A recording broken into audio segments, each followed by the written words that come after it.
The Detroit Land Bank auction office smelled like old coffee and broken promises. Fluorescent lights buzzed overhead, casting a pale glow across rows of plastic chairs filled with bargain hunters, small-time investors, and a few curiosity seekers who had nothing better to do on a Tuesday morning in February. Cole Briggs sat in the back row with his hands folded on his knees, a crease of dried motor oil along his right thumb that no amount of scrubbing ever fully removed. I was 52 years old, broad-shouldered with close-cropped gray hair, and a face that looked like it had been carved from something harder than stone. He wore a black thermal shirt under his leather, cut the Hells Angels patch faded but still present on his chest, though he hadn't ridden with the Michigan chapter in 3 years. 3 years since Danny Slater died on a gravel road outside Ypsilanti at 2 in the morning with 4 bullets in him and no one watching. Hawk, as everyone still called him, despite the distance he had placed between himself and the club, had come to Detroit with one goal: find a roof. Not a home, not a future, not a reason. Just 4 walls and a ceiling that belonged to him. He had been sleeping in a rented room above a dry cleaner on Graciette Avenue for 6 weeks, fixing motorcycles in a borrowed garage space for cash. It was honest work. It was quiet work. It was the kind of work a man did when he had run out of the kind of ambition that gets people killed. He had found the listing 3 days ago. The Ferraro Mansion at 1407 Belmont Street in Indian Village. A 3-story red brick Victorian on a quiet block that had once been the pride of old Detroit money. The property had been seized by the FBI in 1986, following the prosecution of Salvatore Ferraro, patriarch of the Ferraro crime family, on charges of racketeering, money laundering, and conspiracy.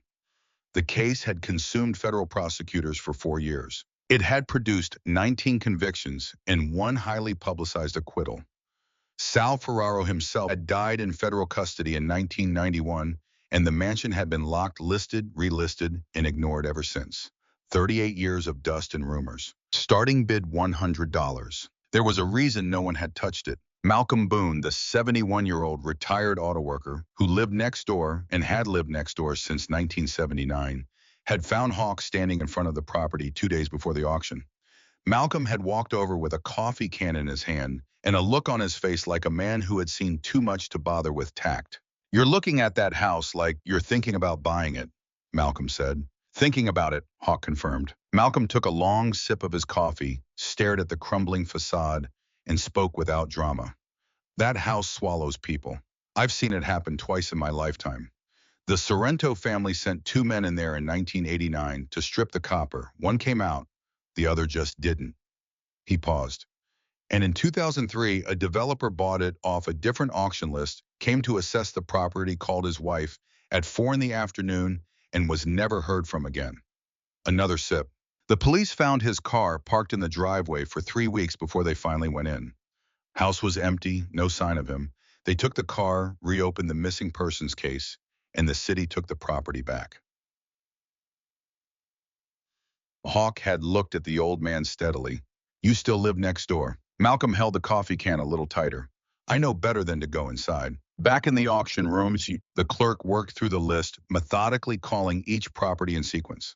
Hawk watched the bidding patterns, the way hands went up and came down, the way people calculated. When the clerk reached 1407 Belmont, she paused almost imperceptibly, the way a person does when they know the name of something that has a reputation. "Ferraro Mansion, 1407 Belmont Street, Indian Village. Assessed value pending remediation. Starting bid $100. The room went very quiet for a moment, then a low ripple of murmuring, a few short laughs, the kind people produce when they want to signal that they know something. A man in the 3rd row raised his hand. He was perhaps 35, wearing a well-cut charcoal suit and the kind of shoes that cost more than a week of Hawk's current income. His name, Hawk would later learn, was Preston Gallagher. He carried himself with the ease of a man who had never done anything without a lawyer present. 1,000, Gallagher said smoothly. The clerk looked down at her sheet. "Sir, I need to confirm. Are you bidding as an individual or as a representative of an entity?" Gallagher smiled like the question was a formality. "As a representative of Meridian Property Solutions." The clerk's expression did not change, but she shook her head. "Under Detroit Land Bank auction rules, corporate bids require pre-registration and a filed certificate of intent. That documentation was not submitted for this property. Corporate bids are not accepted today." Gallagher's smile thinned very slightly. That's an administrative error. We can resolve it. The rules are the rules, sir. The clerk looked back at the room. Individual bids only, $100 opening. Anyone. Hawk raised his paddle. I was the only one who did. The clerk marked it, stamped the form, and said his name like it was an obituary. Cole Briggs won $100. Going once. Going twice. She paused, seemed to consider saying something more, then didn't. Sold. Gallagher turned and looked at Hawk with flat, assessing eyes. Not angry, calculating. You're going to regret that, he said with the same tone a man uses to describe something he already knows the outcome of. Hawk stood up, folded his bid slip into his jacket pocket, and walked to the clerk's window to sign the transfer documents. He didn't look back at Gallagher. He had seen that kind of man before, the kind who measured everything in leverage and patience, who never raised his voice because he didn't need to, the kind who had people to make noise for him. Outside, the February air was hard and clean. Hawk sat on his Harley for a minute, looking at the key the clerk had handed him in a small white envelope. An old brass key on a ring stamped with an evidence tag from 1986. He turned it over in his palm, then started the engine and rode east toward Indian Village. The drive through Indian Village always felt like riding through a memory of something that used to be beautiful. The neighborhood was a grid of broad tree-lined streets with Victorian and Tudor mansions set back behind stone walls and iron fences, most of them in various stages of decline. A few had been lovingly restored by new owners who saw the bones and believed in them. Most had simply aged into something between ruin and dignity. The Ferrero mansion stood at the far end of Belmont Street, where the block curved and the streetlights were spaced wider apart, leaving longer patches of shadow between them. Hawk parked the Harley at the end of the cracked stone path that led to the front entrance and stood for a moment without moving. The house was 3 stories of dark red brick, the mortar crumbling in long gray lines between the courses. The turret on the northeast corner had partially collapsed, leaving a ragged hole patched 40 years ago, with plywood that had since rotted and fallen away. Both stone angels that flanked the entrance steps had lost their heads, the severed forms lying at their bases in the overgrown grass like fallen soldiers. The front door was a massive slab of oak gone black with water damage. White's brass fixtures green with oxidation. But the thing that stopped Hawk was the yard. Most abandoned properties accumulated debris over time. Wind-blown garbage, broken glass, accumulated leaf matter, the usual evidence of long neglect. This yard was different. The overgrown grass was thick and undisturbed along the fence line, but nearer the foundation, along the left side of the house. The grass was matted flat in a diagonal pattern, as if something heavy had been dragged or walked along it recently. The pattern was a few weeks old at most, soft from winter rain, but still visible to someone who knew how to read ground. Someone had been here recently. Not the city, not a surveyor, someone who had no reason to announce themselves. Hawk made note of it and pushed the front door open. The hinges screamed a long industrial sound that seemed designed to announce entry, as if the house itself served as its own alarm system. Inside, the smell hit him first. Wet plaster, rotted wood, the particular sweetness of old mold in a sealed space, and underneath it all, something sharper.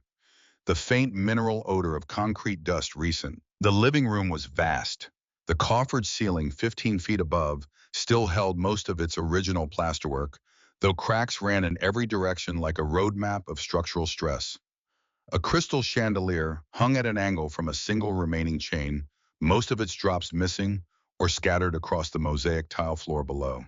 Italian oil paintings in heavy gilt frames lined the walls, every canvas slashed diagonally from upper corner to lower corner with a single cut, as if someone had systematically erased every face in the house. Hawk stood in the middle of the room and turned slowly. A library to the left, bookshelves tilted and emptied volumes scattered across the floor in disordered piles. A dining room to the right, long table still set for a meal that was never finished. The tablecloth black with decay, the dishes still in place, the glasses fallen. A broad staircase at the far end of the living room, its banister carved from dark walnut, each newel post topped with a carved animal face, all of them staring at nothing. And under the staircase, nearly invisible in the dim light coming through the boarded windows, a door. Steel, gunmetal gray, nearly 2 meters tall and nearly as wide, set flush with the wall, and framed in poured concrete that had been added after the house's original construction. The lock was not a residential deadbolt. It was a heavy-gauge industrial mechanism, the kind used on cold storage facilities or evidence vaults, with a circular keyhole and a reinforced strike plate bolted through the door and into the concrete frame. The surface of the door, from mid-height to the floor, bore a series of deep lateral scratches, running horizontally in parallel lines as if something with claws or held metal had been dragged repeatedly across it from the inside. A hawk crouched and examined the floor in front of the door. The dust was disturbed here, scuffed in an arc the way dust moves when a heavy door is opened and closed repeatedly. Someone had opened this door recently, not weeks ago, days. He stood, went to the dining room, and ate the sandwich he had brought in his jacket pocket. He drank water from the bottle in his bag. Then he spread his bedroll on the living room floor, away from the worst of the draft coming through the cracked windows, and he lay down with his boots still on and his folding knife in his right hand against his thigh, and he listened to the house. Old houses made noise. He knew the grammar of it. Thermal expansion in the joints as temperature dropped after sunset. The tick and groan of settling timber. The hiss of wind through gap-fitted frames, the occasional creak of a floorboard, warped enough to shift under its own weight. He cataloged these sounds methodically over the first 2 hours, building a baseline. The third sound he cataloged was a creak from the second floor at irregular intervals. Not the rhythmic pattern of thermal expansion, but the asymmetric timing of something moving carefully between fixed points. Hawk did not react. He lay still and waited. At 11:17, by his phone, the second floor movement stopped. At 11:42, he heard a door open somewhere above him very slowly and then close again. At exactly midnight, when the house had been silent for 18 minutes, the knocks came. 3 of them, spaced evenly. Not the random impact of something loose in the structure, not a pipe, not settling wood. 3 deliberate knocks, each one of exactly the same force and interval, coming from directly below the floor where he lay. And after the third knock, a silence of exactly 5 seconds, and then 3 more. The same rhythm, the same force, a pattern, a signal. Hawk sat up, placed his palm flat on the cold wood floor, and felt the vibration of the third set of 3 knocks. He looked at the steel door under the staircase. He crossed the room, crouched in front of the door, and put his ear against the cold metal surface. Silence on the other side. Then very faint, the sound of breathing. Controlled breathing, the kind a person produces when they are trying to be quiet and failing, only because they cannot stop the small instinct of air. Hawk stood. He went to his kit, pulled the folding knife and a small pry bar he kept for emergency roadside work. He wedged the pry bar into the gap between the door and the frame at the top, where the hinges sat flush in the concrete. The first attempt produced a grinding resistance and no give. He repositioned, drove the pry bar deeper into the gap, and threw his weight against the handle. The concrete around the lower hinge had cracked at some point in the past and been filled with a different grade of mix that had not bonded as cleanly. On the third attempt, the lower half of the door shifted outward a quarter inch, the hinges screaming against their mounts. Hawk repositioned again, worked the middle, and on the second pull, the lock mechanism cracked at the bolt housing. Not the lock itself, but the concrete around it, and the door swung open with a long exhalation of cold, stale air. The smell that came up from below was concrete, old iron, and something else. The particular smell of a space that had been occupied by a living body for an extended period without ventilation or sanitation. Hawk had smelled it before in places he did not enjoy remembering. He turned his phone light downward and descended the stairs. The basement was roughly the same footprint as the house above it. Poured concrete walls, no windows, a ceiling of bare structural steel. In the left corner, a heavy iron chair bolted to the floor with leather restraint straps. The surfaces darkened with age and something that might have once been red. In the right corner, an industrial safe nearly as tall as Hawk. Its door shut, its surface scored with what looked like torch marks where someone had attempted unsuccessfully to burn through the steel. Along the far wall, a narrow tunnel opening, bricked up to a height of 4 feet, leading into darkness in the direction of the back property line. Hawk swept the light along the main corridor toward the back of the space. At the far end, a smaller steel doorman, height with a sliding bolt lock on the outside and a narrow horizontal slot near the bottom, wide enough to pass a plate or a bottle through. The kind of door built for one purpose. I went to it, drew the bolt, and opened it. The girl was in the far left corner, knees drawn to her chest, arms around her knees, forehead resting on her forearms. She had dark brown hair matted across her face and neck. She wore a pale blue dress that had once had a pattern on it, now too dirty to distinguish. Her feet were bare on the concrete, the skin of her heels cracked and gray with cold.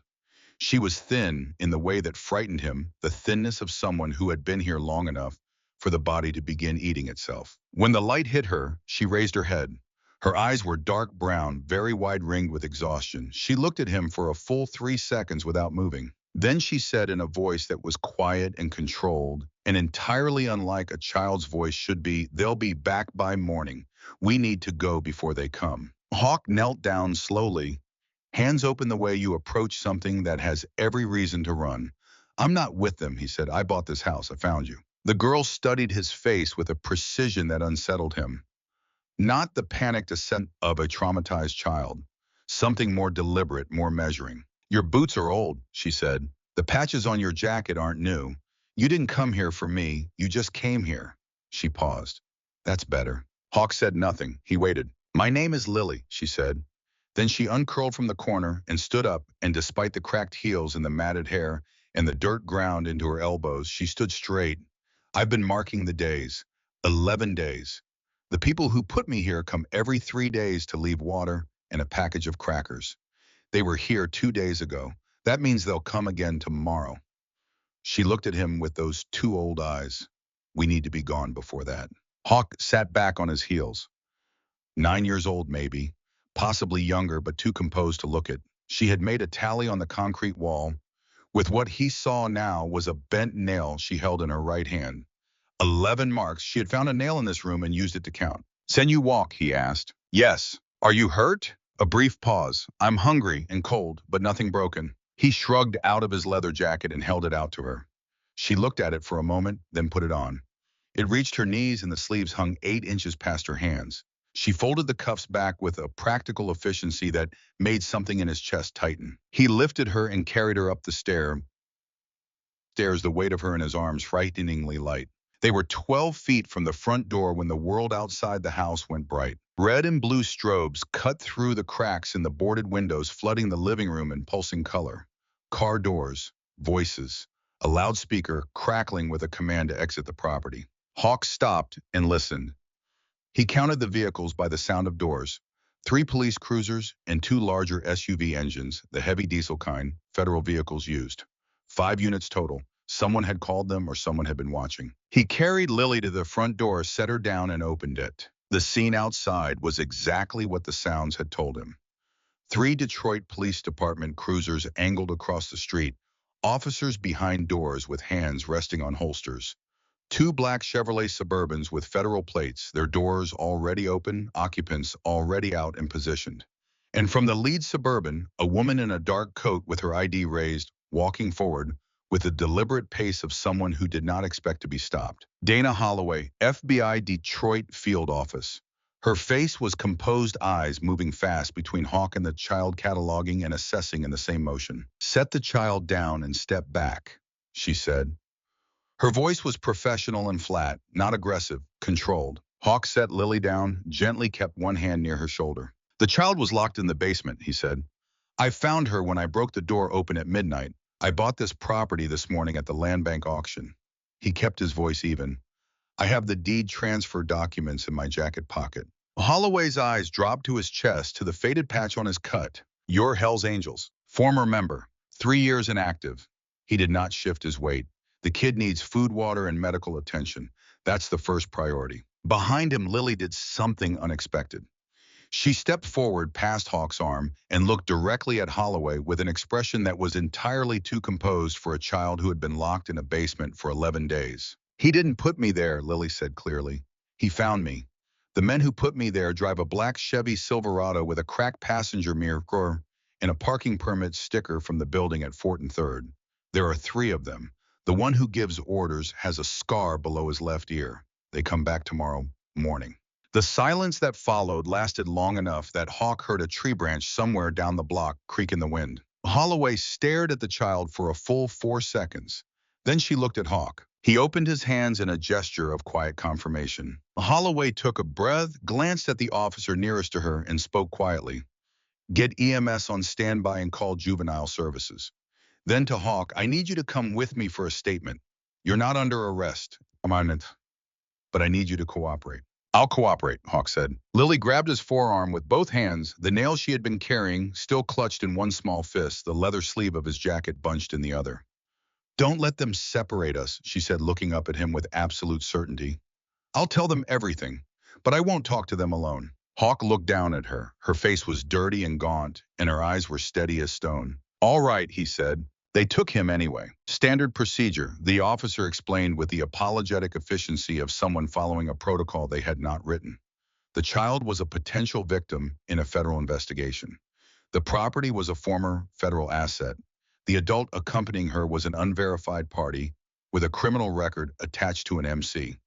Those were the facts of the situation, regardless of what the child said. Lily, when the juvenile services officer attempted to lead her to a separate vehicle, stopped walking, turned and looked directly at Holloway. If you separate us, she said quietly, I will not say another word to anyone. I will not give you the names. I will not give you the address. I will not help you. A pause. And they will come back tomorrow morning and find an empty house, and you will have nothing. Holloway stood still for a moment. Then she looked at the juvenile services officer and said, let her stay in visual range of Santoro until I say otherwise. The officer blinked. That's irregular. Any knee-year-old just gave me more actionable intelligence in 15 seconds than my field team has produced in 3 days, Holloway said.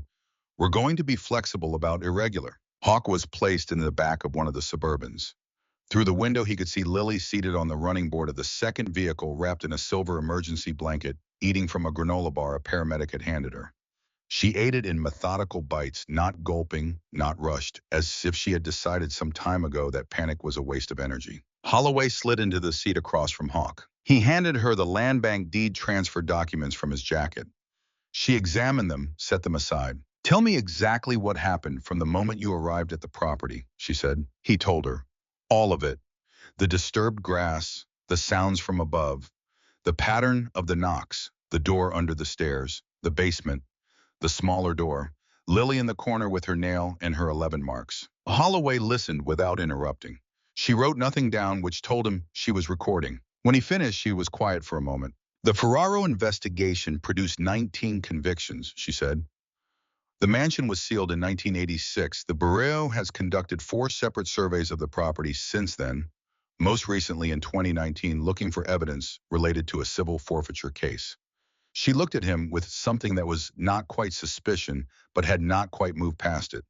No one found any indication of a habitable lower space. The smaller door is behind a wall at the back of the main basement, Hawk said.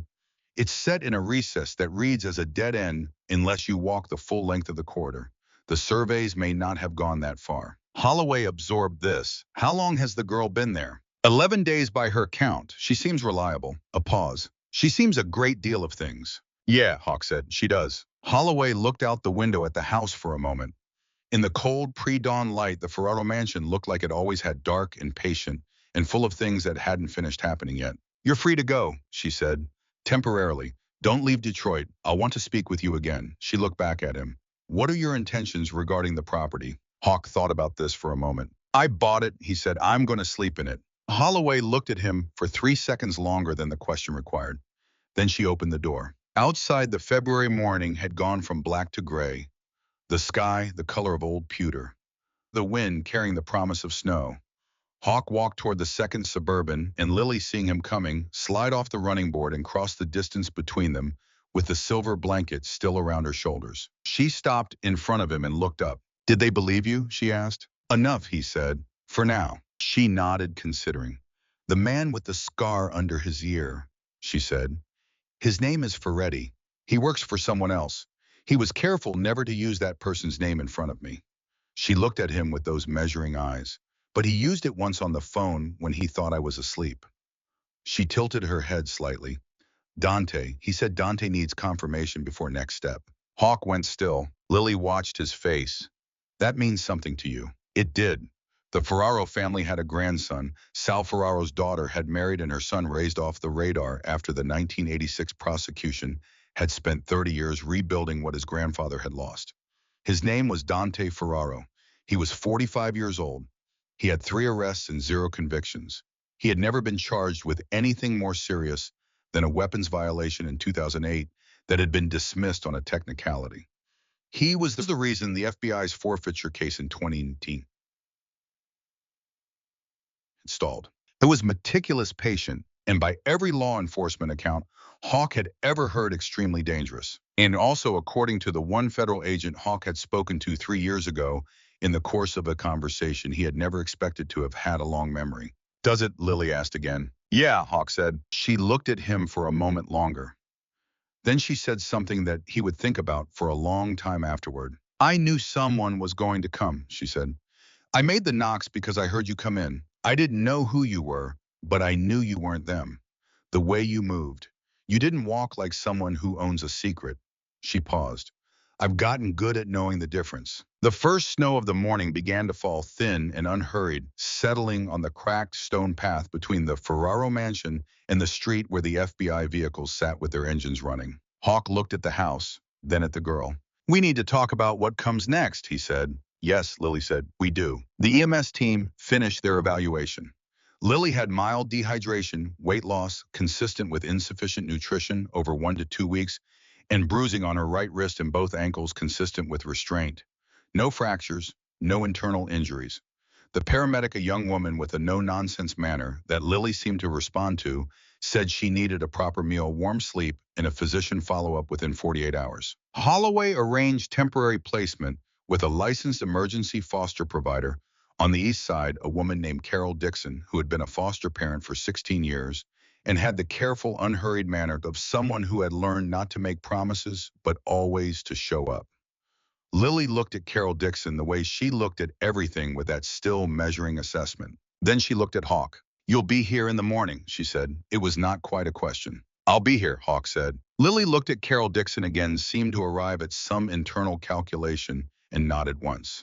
She walked to the woman's vehicle without being guided. Hawk watched the car go. Holloway appeared beside him. She gave us the plate number for the Silverado from memory, Holloway said.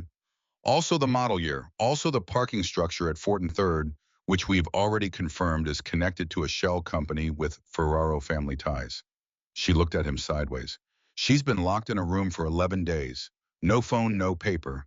She committed that information to memory and held it until she could use it. 9 years old, Hawk said. Yes, Holloway agreed. Then after a pause, how did you know to come to this house? I didn't know anything, he said. I needed a roof. Holloway looked at him for a moment, then walked back toward the Suburbans without another word. Hawk stood in the snow in front of the Ferraro mansion until the last federal vehicle pulled away.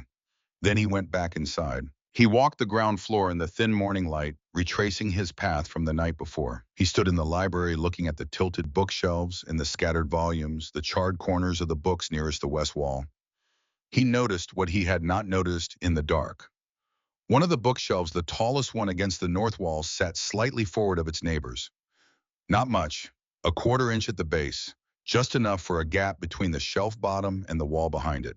Hawk pressed his hand against the shelf and pushed. It shifted, not locked in, just resting. He pulled it forward on its base enough to see the wall behind. The brickwork there was different from the rest of the library. Same era, same color, but the mortar courses were newer, the joints tighter. Someone had re-bricked this section after the original construction. In the upper left corner of the brick section, one brick sat slightly proud of its neighbors, the mortar around it not quite flush. Hawk worked it free with the blade of his pry bar.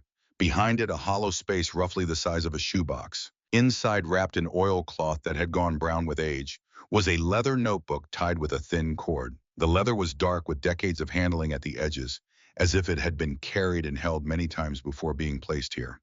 The initials pressed into the front cover in a neat, careful hand were IV. He carried it to the window where the light was better and opened it. The handwriting was small and precise. The ink faded to a pale brown, the paper thin enough to show shadows of the lines from the pages below.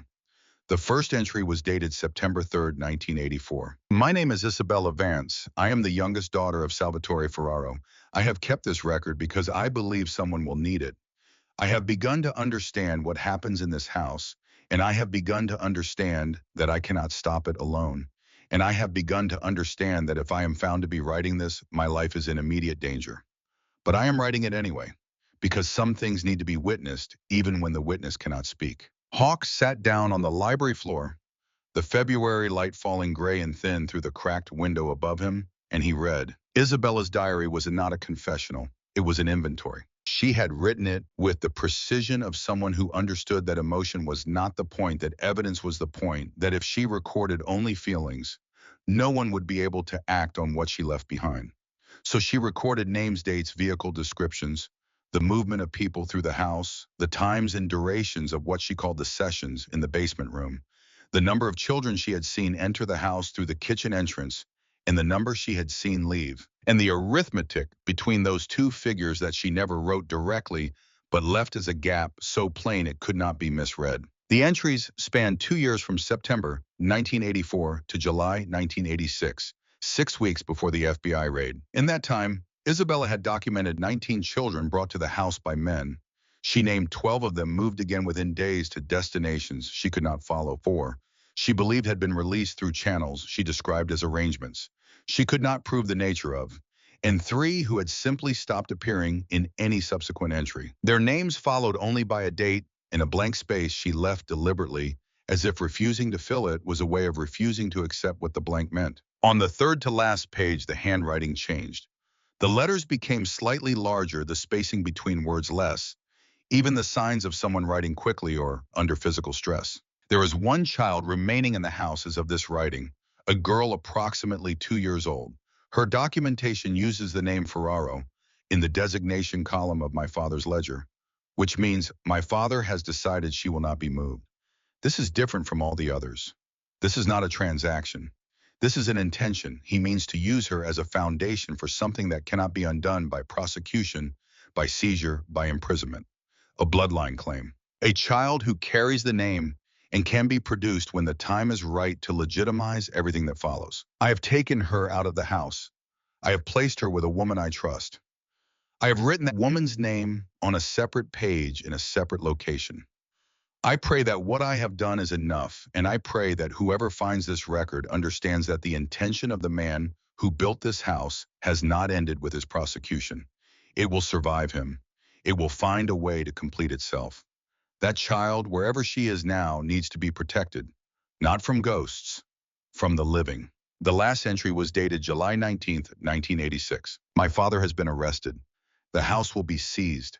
I do not know what happens to me now. I am leaving this record where it has always been.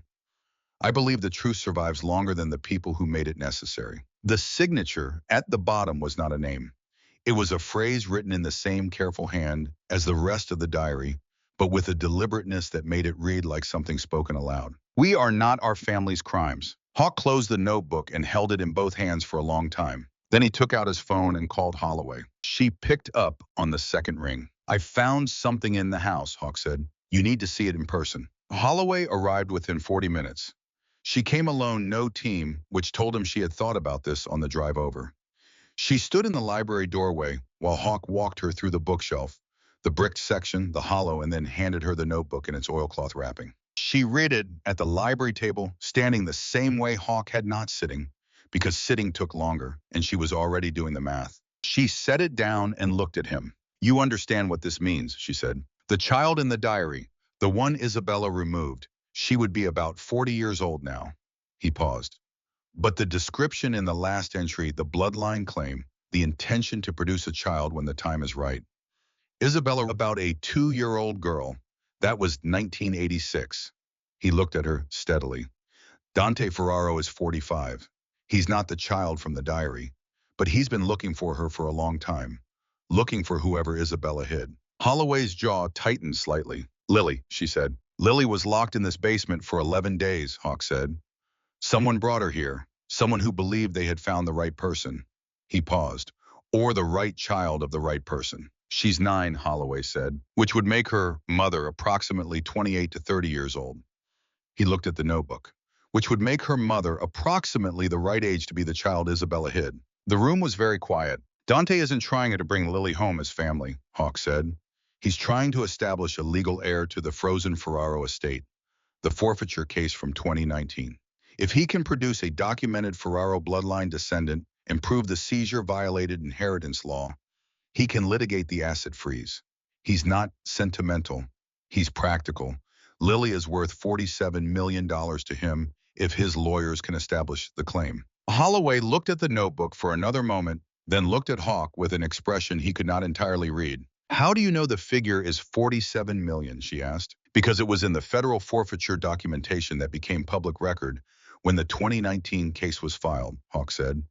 And because 3 years ago, an FBI agent named Gerald Weaver told me that the reason a Hells Angels brother of mine named Danny Slater was killed on a road outside Ypsilanti was connected to a Ferraro family intermediary who believed Danny had information about the forfeiture case. He met her eyes. Your office knows that case. You know Danny's name. Holloway was very still. I looked up your record when we brought you in last night, she said carefully. Then you know I left the Michigan chapter 3 years ago, Hawk said. Right after Danny died, he looked at her without anger. I want to know who gave Dante the information that got Danny killed. That's the other reason I'm sitting in this house. Holloway did not look away. That investigation is ongoing, she said. I know, Hawk said. I'm not asking you to compromise it. I'm telling you that if Dante Ferraro wants Lily badly enough to put her in this basement, he has people willing to help him, people who have been helping him for a long time. He picked up Isabella's diary and held it out to her. And I'm telling you that this diary is the beginning of a chain of evidence that might tell you who those people are. Holloway took the notebook. She held it for a moment, then secured it in an evidence bag she produced from inside her coat. You should have left this for the forensics team, she said. I know, Hawk said. She looked at him for a long time. I'll be in touch, she said. Do not do anything that would require me to come back here in a law enforcement capacity. I'll do my best, Hawk said. She left. Hawk stood alone in the library for a while. The February light had shifted the sun at a low angle, now casting long shadows through the cracked plaster walls. He walked to the window and looked out at the street, at the impression his boots had left in the thin snow on the walk outside. I thought about Danny Slater. Danny had been road captain before Hawk. He had passed the role to Hawk in 2017 with a ceremony that involved 2 bottles of whiskey and a handshake that lasted longer than a handshake needed to, the way a man grips a hand when he is saying something he doesn't know how to say out loud. Danny had been 56 and starting to feel his knees on cold mornings, and he had been looking in the way older members of the club sometimes did for a different kind of purpose. He had found it in the form of a source inside the Ferraro organization who claimed to have documentation connecting the post-prosecution Ferraro network to a trafficking operation that had never been fully unwound. He had spent 8 months pursuing it carefully. He had told Hawk pieces of it over 2 separate conversations, enough for Hawk to know the outline, but not enough for Hawk to know the details. And then on a March night in Triwan, someone had run Danny off a county road outside Ypsilanti and shot him 4 times while his bike was still on its side and he was still moving. The shooter was never identified. The case was technically open. The FBI agent Weaver had come to see Hawk 6 weeks after the funeral, not officially, which meant he had come on his own because he knew something he could not say through proper channels. He had been careful. He had said that Danny's investigation had crossed a wire, that someone inside a connected organization had learned of it and communicated it upward, and that the person who had made the decision was someone currently protected by the ongoing forfeiture case. He had said one thing that Hawk had not understood until now. Han had said that the center of everything was the house. Hawk turned away from the window. He walked to the main hall, stood at the foot of the staircase, and looked at the steel door he had broken open the night before. It hung open now, the light from his phone casting a pale rectangle down the stairs. I went down. He walked the basement's full length, not looking for anything specific, just walking the space way he had walked hundreds of contested spaces before letting his eyes find what they found. He walked the main corridor. He walked the secondary passage that ran parallel to it, behind what had once been a storage wall now partially collapsed. He examined the industrial safe from 3 sides, noting the torch scoring and the absence of any successful entry point. He walked to the tunnel at the back wall and crouched in the opening, shining his light down the passage. The tunnel was roughly square, brick-lined, approximately 4 feet high and 3 feet wide. It ran level for perhaps 20 meters, then showed a slight upward grade. The floor was concrete dry despite decades of disuse. Along the left wall at regular intervals, shallow niches had been built into the brickwork, each one roughly the size and depth of a coffee can. Most were empty. In the 4th niche, Hawk found a small metal box sealed with a wax closure. Inside the box was a folded sheet of paper, typed bearing a date in up and a letterhead that said Ferraro Family Trust, internal correspondence. It was a list of names and a list of numbers and a list of locations. 16 entries total, each line connecting a name to a location to a number that Hawk believed by the format were routing codes of some kind, financial routing. The list was a paper trail for money that had been moved through the Ferraro organization's legitimate business fronts. He recognized two names on the list. Bonin was a Detroit attorney who was still in practice. He had represented the city council on two separate matters in the past 5 years. His name had appeared in local news as recently as last fall. The other was a name he had heard 3 weeks ago in a context that should have been entirely unrelated. The context was the land bank auction, the man who had bid against him for the Ferraro mansion, the man in the charcoal suit with the shoes that cost too much. Preston Gallagher. Hawk stood in the tunnel, the cold air of the underground space settling around him, the weight of what was forming in his mind, arriving not with drama, but with the particular quiet clarity that comes when scattered pieces finally show you the picture they have been making all along. Gallagher had not been at that auction by accident. He had not been bidding on behalf of a real estate group. He had been there to make sure the Ferraro mansion was acquired by a party that would not look too closely at what was inside it, would not break open the doors, that needed to remain closed, would not find the diary or the list or the tunnel or the girl. And then Hawk had outbid him with a single $100 bill and driven a Harley to a house that no one was supposed to look inside and found a 9-year-old girl who had been counting days with a nail. He folded the paper, placed it inside his jacket, and walked back out of the tunnel. He climbed the stairs to the ground floor. He stood in the living room for a moment. Outside, the February wind had picked up, pushing snow against the boarded windows with a soft, persistent sound. I needed to think. He needed, more specifically, to call someone who had been waiting 3 years to be called. He pulled out his phone and stood with it in his hand for a full minute before he dialed. Victor Steele answered on the third ring. Victor, who everyone in 3 states called Viper, who had been president of the Hells Angels Great Lakes chapter for 11 years, who had buried Danny Slater with his own hands and said nothing at the graveside that he did not mean, whose voice had not changed in 3 years and sounded now exactly as it always had, like the engine of something that did not idle. Took you long enough, Viper said. I found something, Hawk said. I know, Viper said. Malcolm Boone called the clubhouse this morning. He told us you bought the house. He told us about the FBI. A pause. He told us about the girl. Hawk was quiet for a moment. How does Malcolm Boone know the Hells Angels clubhouse number? He asked. Because Malcolm Boone used to work for us, Viper said with the flat simplicity of information that had simply never come up. He retired. He keeps an eye on certain properties as a favor. We ask him to call if anything significant changes.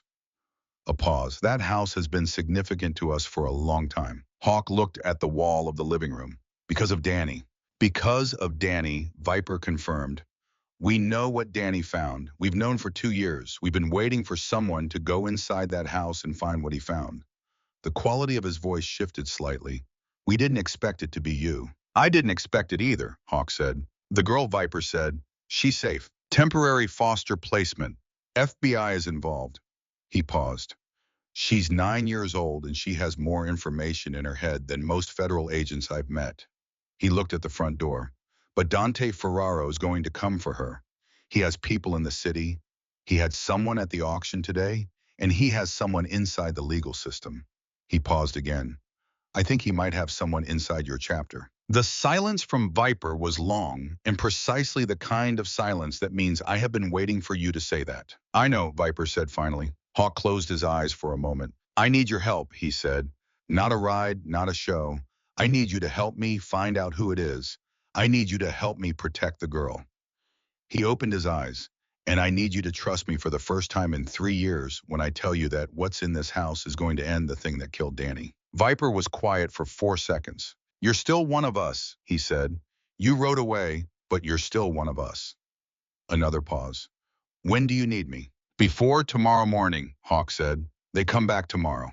Then we'll be there tonight, Viper said. Family doesn't count years. Family counts blood. Hawk lowered the phone and looked around the empty living room of the Ferraro mansion. Outside, the snow continued to fall. The house was waiting for what came next. And so was he. The hours after the FBI left were the strangest Hawk could remember.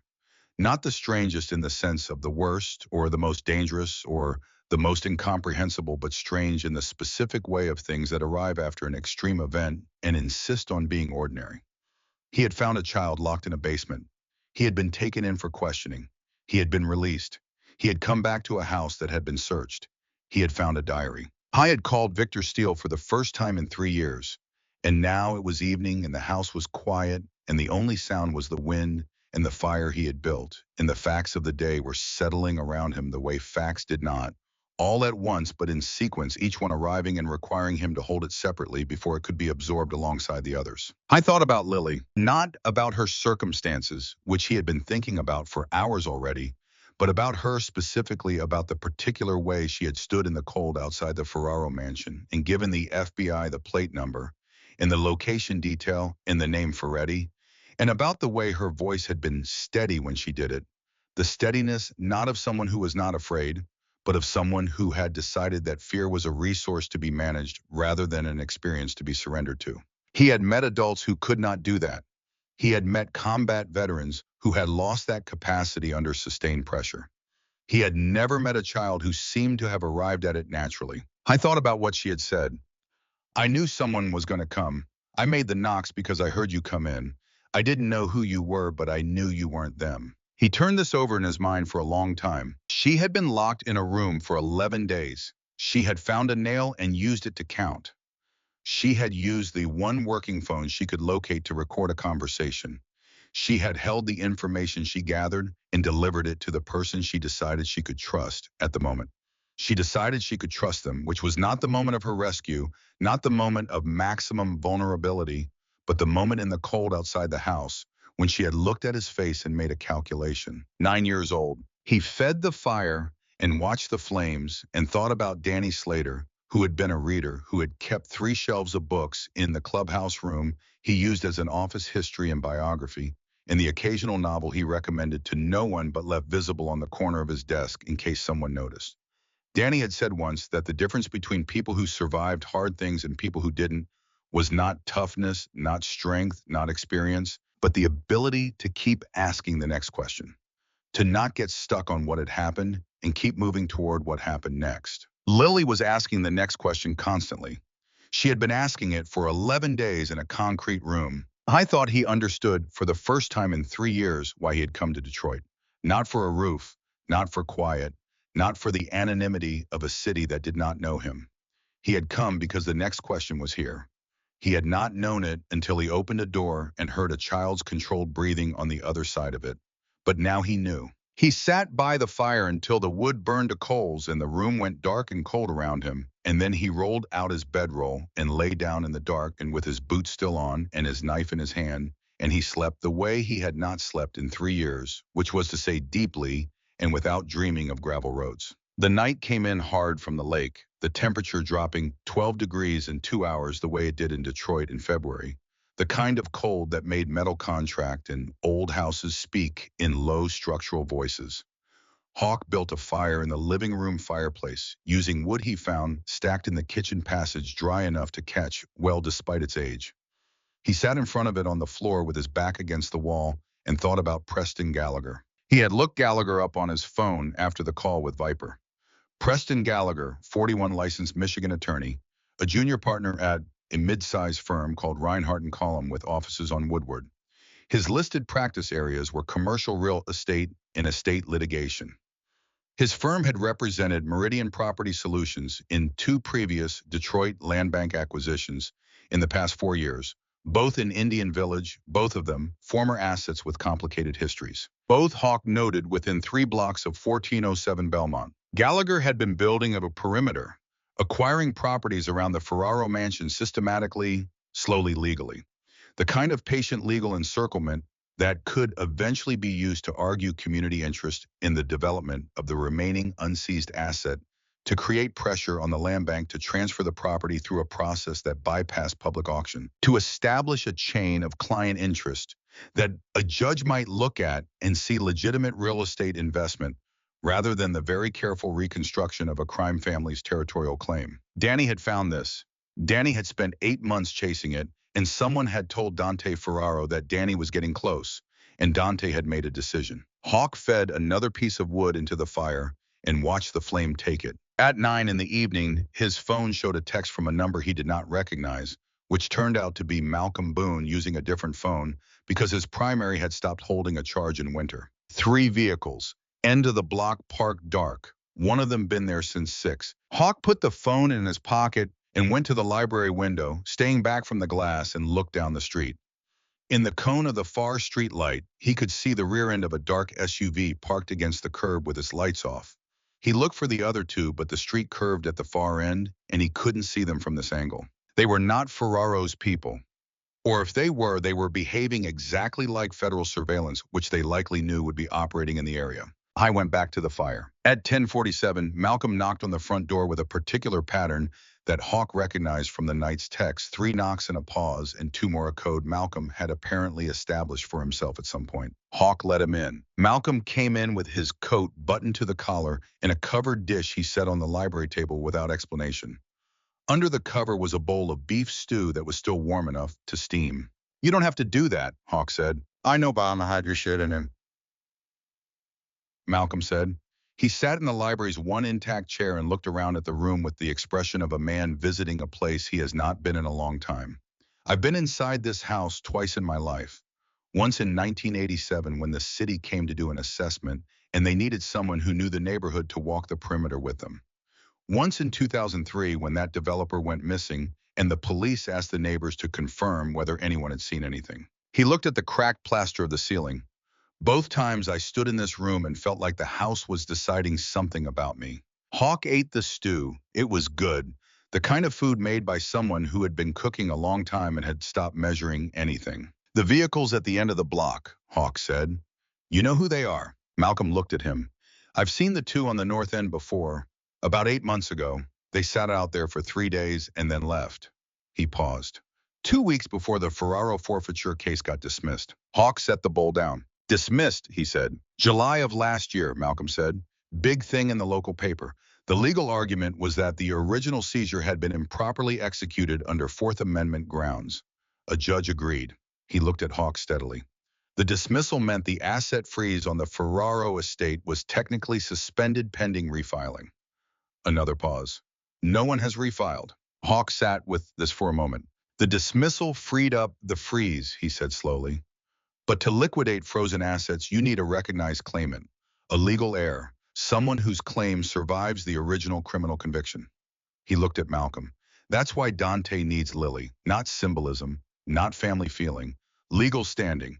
Without a recognized Ferraro heir presenting a formal claim, the unfrozen assets revert to the state anyway." Malcolm nodded slowly. $47 million, he said. $47 million, Hawk confirmed. Malcolm stood up, picked up the empty bowl, and held it for a moment. "The FBI knows all of this," he said. It was not quite a question. "Holloway knows the diary," Hawk said. "She knows the structure of the claim. Whether she's had time to connect the dismissal to the timeline, I can't say." He looked at the fire. "But Dante has been doing this for 3 years.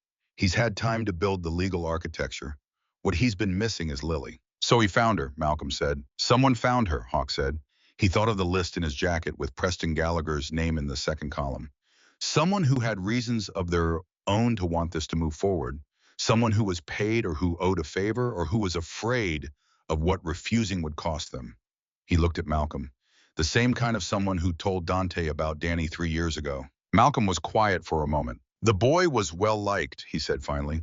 "The way old men describe grief as an accounting of character rather than an expression of it." "Yeah," Hawk said, "he was." Malcolm left at 11:30, carrying the empty bowl, exchanging the coded knock in reverse as a farewell.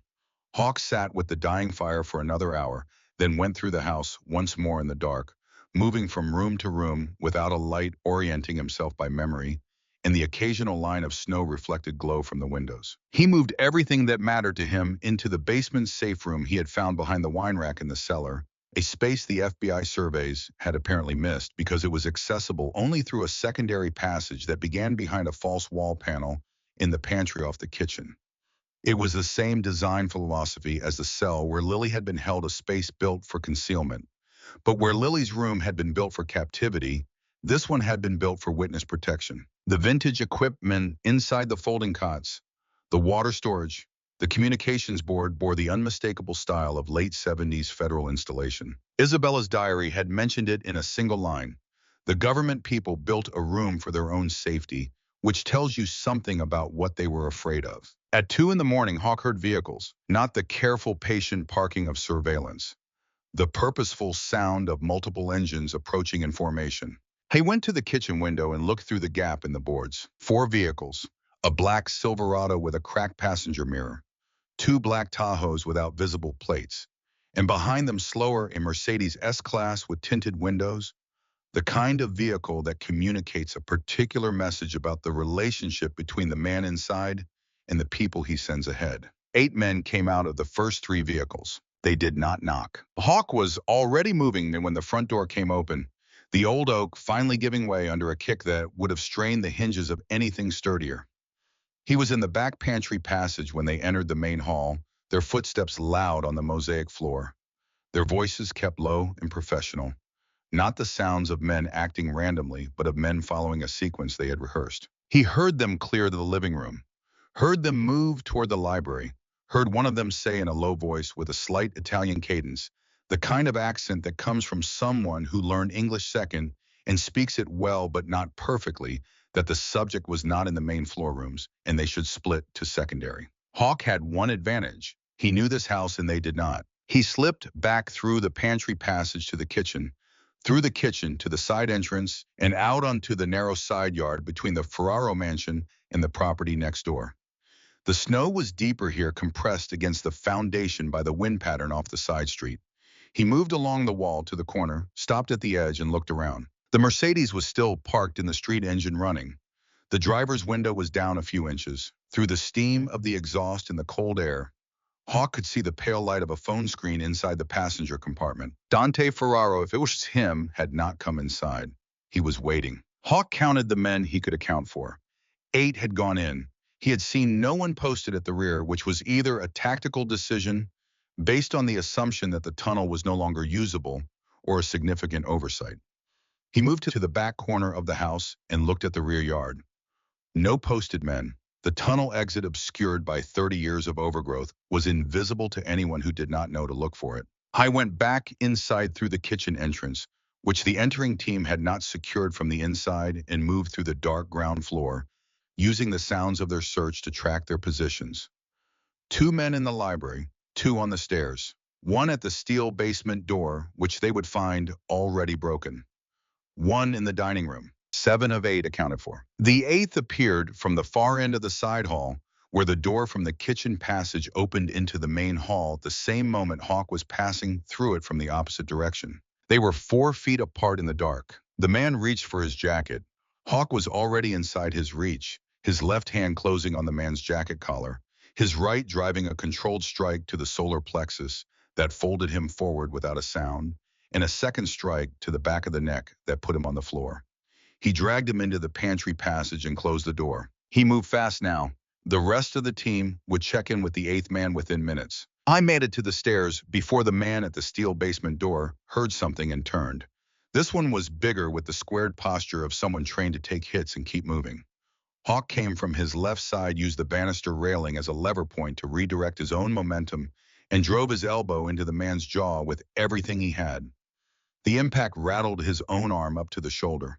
The man went sideways into the plaster wall, left a dent, and slid to the floor. 2 men on the stairs turned. Hawk was already running. The kitchen, made the pantry passage, made the back of the house, and was through the tunnel access and 20 meters into the concrete darkness before he heard the first shout from inside the house above. While ran the tunnel at a crouch, the cold air hitting his face, the darkness total except for the thin phone light he held angled down to watch his footing. He came out the far end behind the overgrowth, straightened up, and ran the 40 yards to the tree line at the back of the property, hitting the edge of the woods and going into the shadow of the first stand of pines before he stopped and turned. Through the gap in the overgrowth, he could see lights moving inside the house visible through the ground floor windows. He could hear faintly voices being raised in the direction of the unconscious men he had left behind. He had perhaps 10 minutes before the organized response. He pulled out his phone and sent 2 messages. The first to Viper in the woods behind the property coming out east on Henderson, need pickup now. The second to Holloway Ferraro team at the house. 8+, black Silverado cracked passenger mirror, 2 black Tahoes no plates, Mercedes S-Class unknown plates. Rear yard clear tunnel entry compromised. Then he moved east through the trees. Viper's response came before he reached Henderson, 2 bikes on Henderson and 4. The compression of urgency into a small number of words was a language Hawk had spoken his whole adult life. He understood it completely. He reached Henderson Street in 3 minutes and stood at the edge of the tree line. The street was quiet, a residential block of smaller houses that backed up against the Indian Village properties, their windows dark at 2 in the morning. He stood in the shadow of the trees and waited. He heard the bikes before he saw them. 2 Harleys running without their lights in the dark, slow and quiet, a remarkable discipline for machines with that much displacement. They rolled to the curb and stopped. He recognized both riders before either of them spoke. Terry Briggs, no relation but a Michigan chapter member. Hawk had ridden beside for 7 years, a compact man with a calm that read as indifference until you understood it as deep self-possession. And beside him on a bike, Hawk recognized instantly as the one Viper usually rode himself, a figure who pulled off his helmet and revealed a face that had aged 10 years since Hawk had last seen it close, but had not softened in any of the ways that 10 years could soften a face. Victor Steele, Viper, here himself. Hawk walked to him. Viper looked at him for a moment the way a man looks at someone he has been expecting to see again, but is still adjusting to the reality of seeing. Then he said, "You look like hell." "They were in the house," Hawk said. "8 of them. I put 2 down, but the others will be regrouped by now." He looked back toward the tree line. "The Mercedes in the street is Ferraro himself, I think. He didn't come in." Viper nodded. "Smart. He never gets his hands dirty." He paused. "How many do you need?" "Enough to make a statement," Hawk said. "Not enough to start a war." Viper looked at him with something close to amusement. "You always did have a gift for the narrow definition." He reached into his jacket and produced a second phone, turned its screen out toward Hawk. On it was a text thread, the messages going back 4 hours, coordinates, arrival times, chapter designations. Michigan, Ohio, Indiana, Pennsylvania, a rolling response that had been building since Viper made calls of his own at 7 that evening. Hawk looked at the thread for a moment. "How many?" he asked. 74, Viper said, "plus the 2 of us." A pause. "I asked for enough to make a statement. They decided to make sure the statement would be heard." Hawk looked at the dark line of trees and thought about Danny Slater, who had been road captain before him, who had been curious and careful and kind, and who had been shot 4 times on a gravel road because someone in the club had passed his name to the wrong people. He thought about the list in his jacket with Preston Gallagher's name on it. He thought about what Viper had said on the phone. "We know what Danny found. We've known for 2 years." "There's a name I need to tell you," Hawk said. Viper said, nothing waiting. "The man at the land bank auction who tried to buy the house. Preston Gallagher. He's on a Ferraro financial document from 1985 that I found in the tunnel." Hawk looked at him directly. "But he's 41 years old. He would have been a year old in 1980. His name shouldn't be on a document from that period. Someone put it there more recently. Someone added entries to an old document to frame a paper trail." Viper's expression did not change. Or Hawk said someone is using Gallagher's firm as a vehicle and put the firm name in the document, not Gallagher personally. In which case Gallagher might not know what he's been used for. He paused. Or he knows exactly what he's been used for and has been helping Dante build the legal structure for 3 years in exchange for a cut of the estate. "Which do you think it is?" Viper asked. "I don't know yet," Hawk said. "But one of those 3 things is true, and which one it is matters for how we handle this." Viper looked at him for a moment. "You're still thinking like a road captain," Viper said. "I never stopped," Hawk said. Viper turned the phone back to himself, looked at the text thread and typed a response. "The 74 roll in at 6 tomorrow morning. Pre-dawn, I want them in position before Ferraro's people regroup from tonight." He looked at Hawk. "Where do you want to be before then?" "I need to see Lily," Hawk said. Viper looked at him for a moment with something that was not surprise but that registered the significance of the statement. "The Foster address. Holloway gave me a contact number for the placement coordinator," Hawk said. "I'll call ahead." "Terry will drive you," Viper said. "I'll stay on the property and watch the rear." Hawk nodded. He turned and started for the bike, then stopped. "Viper," he said without turning around, "the person who told Dante about Danny. You said you've known for 2 years." A pause. "I know it wasn't you," Hawk said. "I never thought it was you." He paused again.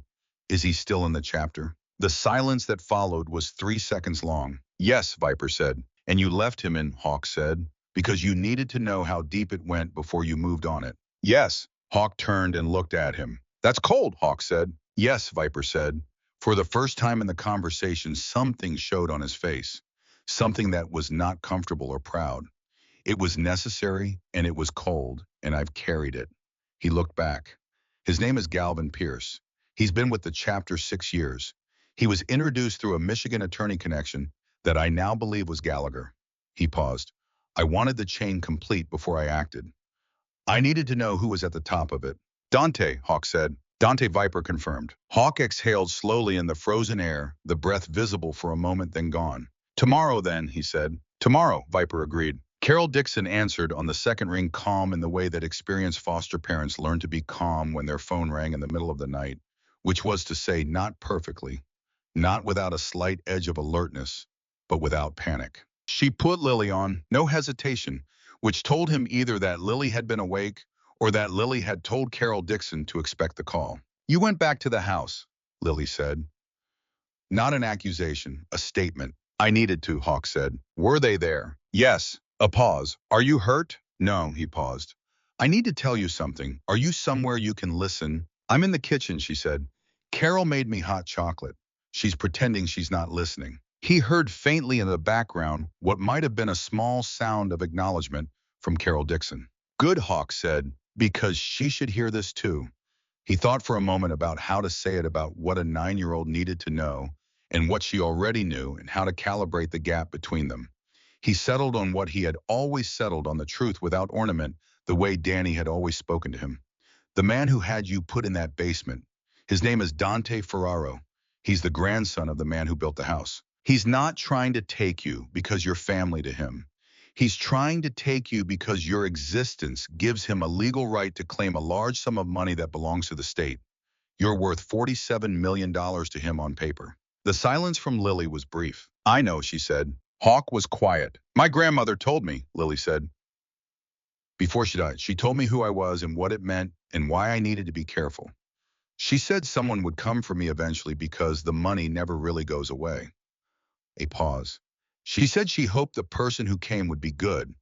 She said she wasn't sure they would be. Another pause, and then something in her voice changed, became quieter and more certain at the same time. She was right about the money, but she was wrong about the person.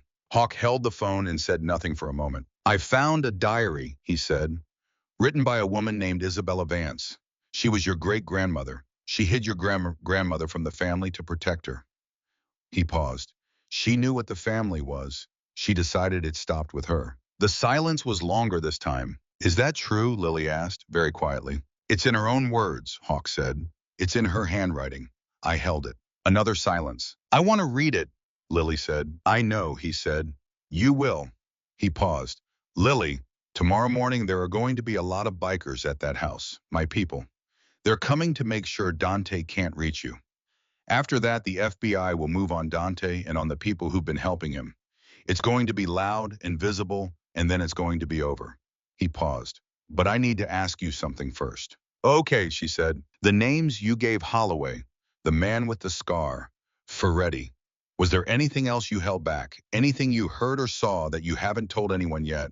The pause was long enough that he wondered if he had miscalculated. Then Lily said, I have a recording. Hawk went very still. When they brought me to the room, she said with the steady tone of someone reporting an inventory, I found a phone in the back of the mattress. I think someone had it there before me and lost it or left it. The battery was almost dead. I used it once. I turned it on and I recorded. A pause. There were two men talking in the room outside the door. Not Ferretti, different men. One of them used the name Dante and talked about the legal filing date and about what would happen when the child was presented to the court. She paused. He also talked about the man who had been asking questions 3 years ago. He said the road captain problem had been resolved through Pierce. The cold of the night settled around Hawk in a way that had nothing to do with temperature. He used the name Pierce, Hawk said. Galvin Pierce, Lily confirmed. He used the full name. He said Pierce had been reliable and would be useful again when the time came. Another pause. I saved the recording. I hid the phone in my dress when they moved me. The FBI took everything when they examined me, but I told them there was a personal item in my right shoe that I wanted kept separate. They gave it to Carol. A pause. Carol doesn't know what it is. Carol Dixon in the background made a sound that was definitely deliberate this time. Lily, Hawk said. Yes, you are the most prepared 9-year-old I have ever encountered in my life. A silence. My grandmother said preparation is how you respect the people who come to help you, she said, because it means you trust them enough to give them something real. A pause. I'm giving you something real. Hawk closed his eyes for a moment. I'll be there at 5:30 in the morning, he said, to get the phone and to bring you to the house before the others arrive. I need Holloway to have that recording before it starts. Can you be ready, dear Sharm? I'm already ready, Lily said. He ended the call and stood in the cold air beside Terry's bike for a long moment. Terry looked at him without speaking, which was Terry's particular contribution to most situations. She had a recording, Hawk said. Terry absorbed this. How old is she? 9. Terry nodded slowly. Remind me not to underestimate 9-year-olds. They rode east in the dark, the Harley's engine low and steady through the empty February streets. The snow coming harder now, the road wet and silver in the headlight. Hawk sat behind Terry and thought about Isabella Vance writing in a diary that she believed might never be read, recording the truth because some things needed to be witnessed, even when the witness cannot speak. And he thought about Lily hiding a phone in her dress and counting 11 marks on a wall with a nail. And he thought about the particular stubbornness of people who refuse to accept that darkness is the end of things. I thought about Danny Slater, who had been curious and careful and kind. I thought about what tomorrow would look like. At 5:15, he stood at Carol Dixon's door. Carol let him in without a word and pointed to the kitchen table where Lily sat in a borrowed jacket, the silver emergency blanket from the night before folded neatly on the chair beside her, and the phone in a small Ziploc bag that Carol had clearly provided sitting on the table in front of her. Lily stood when she saw him. She looked at his face for a moment with that measuring expression he was coming to understand as her baseline, and then she held out the bag. It's all there, she said. The recording starts at 3 minutes and 40 seconds. The part with the names. Hawk took the bag. Hein looked at her. She looked back. Ready, he asked. Ready, she said. Outside, the first faint gray of the pre-dawn had begun to dilute the darkness above the rooftops. They walked together to Terry's bike, the snow crunching underfoot, Lily's breath making small clouds in the cold air. Hawk called Holloway as they walked. She answered on the first ring, which told him she had not been asleep. He told her about the phone. There was a pause on her end, and then she said in a voice that carried the particular quality of a federal agent, recalibrating a significant number of things very quickly. I'll meet you at the house at 6. One more thing, Hawk said. The name Pierce, Galvin Pierce, Michigan chapter Hells Angels. He paused. You need to know that name before you arrive. Another pause. I know that name, Holloway said. It's been in our investigation for 14 months. A pause. We've been waiting for a way to move on it that doesn't compromise the larger case. The recording moves it, Hawk said. Yes, Holloway said. It does. He ended the call and looked at Lily, who was looking up at the sky where the first light was beginning to turn the cloud cover from black to dark gray. What happens now, she asked. Now, Hawk said, the storm comes. He said it quietly, the way you say things you have waited a long time to say, the way you speak when you are standing on the other side of a long dark and can feel the light beginning to arrive. Your storm, Lily asked. He looked down at her. Ours, he said. They got on the bike. Terry rode east and then north toward Indian Village, and in the dark behind them, 74 Harleys had begun to move. Holloway arrived at 1407 Belmont at 5:48, 2 minutes early in the same dark coat she had worn the night before. She came alone again. Hawk was standing on the front steps with Lily at his side, the Ziploc bag in his hand, when the Suburban pulled up. He walked it to her before she reached the steps, holding it out without preamble. She took it, examined the phone through the bag, then looked at Lily. Lily looked back at her with that still measuring expression. Holloway said, you hid this through our intake processing. I told the officer I had a personal item in my shoe, Lily said. She honored my request and gave it to Carol. I didn't hide anything. Holloway absorbed this. Fair enough, she said. She looked at Hawk. I need a few minutes with the phone before the others arrive. You have a few minutes, Hawk said. Ann and Lily went inside while Holloway stood at the Suburban with the phone and the technical kit from her back seat. The sky was gray-blue now. The snow stopped the cold air absolutely still in the particular way of early morning in winter, when the city has not yet started making noise. In the house, Lily stood in the middle of the living room and looked around for the first time in daylight, or what passed for daylight through the cracked and boarded windows. She stood very still and looked at the slashed paintings, at the chandelier tilted on its chain, at the steel door under the staircase still hanging open from Hawk's forced entry 2 nights ago. She looked at it for a long time. "That's where you found me," she said. "Yes," Hawk said. She walked toward it, stopped at the threshold, and looked down into the dark at the top of the stairs. She did not go down. She just looked the way you look at something you need to see clearly before you can leave it behind. Then she turned away. "I marked every day," she said. 11 marks, one a day. She looked at Hawk. "I marked them because I decided I was going to count forward, not backward. I wasn't going to count how long I had been there. I was going to count toward the day I got out." A pause. 11 days. That's how long it took. Hawk said nothing. There was nothing to say that would be equal to it. Lily looked up at the slashed paintings on the walls, at the eyeless faces, every one of them obliterated by the same long diagonal cut. "Who did that?" she asked. "The FBI, probably, when they seized the property in 1986. He paused. "Or someone in the family before that, destroying records." He looked at the portraits with her. "The Ferraro family, every face in this house." Lily was quiet for a moment. "Isabella didn't destroy hers," she said. Hawk looked at her. "Isabella Vance," Lily said. "She wasn't a Ferraro by name. She was a Vance from her mother's side." She looked at the walls. "If her portrait was ever here, it wasn't as a Ferraro, it was as herself." A pause.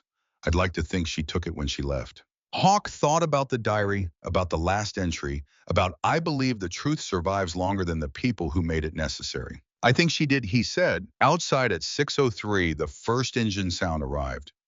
Not from the street in front. Several streets simultaneously, the low wave of displacement that comes from many engines running at the same time in organized motion.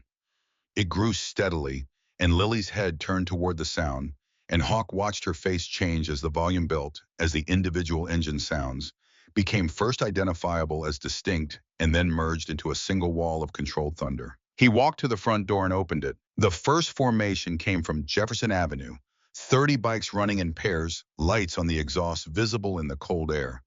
The sound filling the Indian Village block like a change in atmospheric pressure.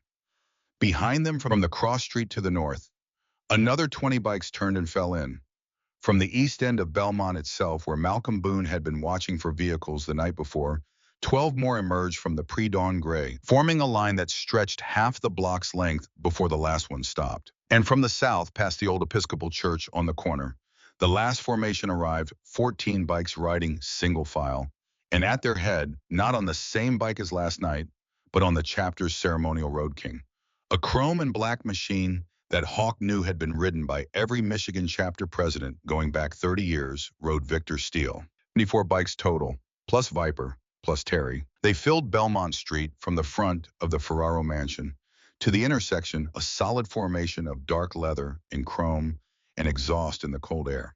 And when Viper cut his engine, they all cut theirs within 3 seconds. The silence that followed so complete that Hawk could hear Malcolm Boone's television 2 houses down through his thin walls. Lily stood in the doorway beside Hawk and looked at the street. She was quiet for a moment. "How many?" she asked. 76, Hawk said. Another silence. "They all came for me," she asked. "They came for the right thing," Hawk said. "Which at the moment is you." Viper swung off the Road King and walked toward the house with his hands in his jacket pockets. He mounted the steps, looked at Lily for a moment, and then reached into his left jacket pocket and took out a small, stuffed bear, tin-colored, very old one, ears slightly flattened from years of handling. He held it out to her. "This belonged to a man named Danny Slater," he said. His voice was matter-of-fact, not ceremonial. "He kept it in his kit for 20 years. He said it was a reminder that there was always something worth protecting." He looked at her steadily. "It belongs somewhere that means something now. I think that's here." Lily looked at the bear. Then she took it with both hands carefully. "Thank you," she said, "not as a courtesy, as a recognition." Viper nodded and looked at Hawk. "Ferraro's people are 3 blocks east," he said. "Regrouped after last night. I have eyes on them. They're not moving yet, but they know we're here." He paused. "Dante himself is in the Mercedes. The man does not leave." "He won't need to leave," Holloway said from behind them. She had come up the walk without any of them hearing her. The Ziploc bag sealed and tagged now evidence documentation in her hand. She looked at Viper, then at the street full of bikes, and said nothing about either. "The recording establishes 3 things," she said. "Direct conspiracy to commit kidnapping. suborning witness interference in a federal investigation, and naming a named individual as an agent in the homicide of a federal informant. She looked at Hawk when she said the last part. Danny had been an informant. Hawk absorbed this. "I was going to tell me eventually," Holloway said, reading his face. "He filed with our Detroit office 14 months before he died. His contact was Agent Gerald Weaver." A pause. "Weaver retired in 2022.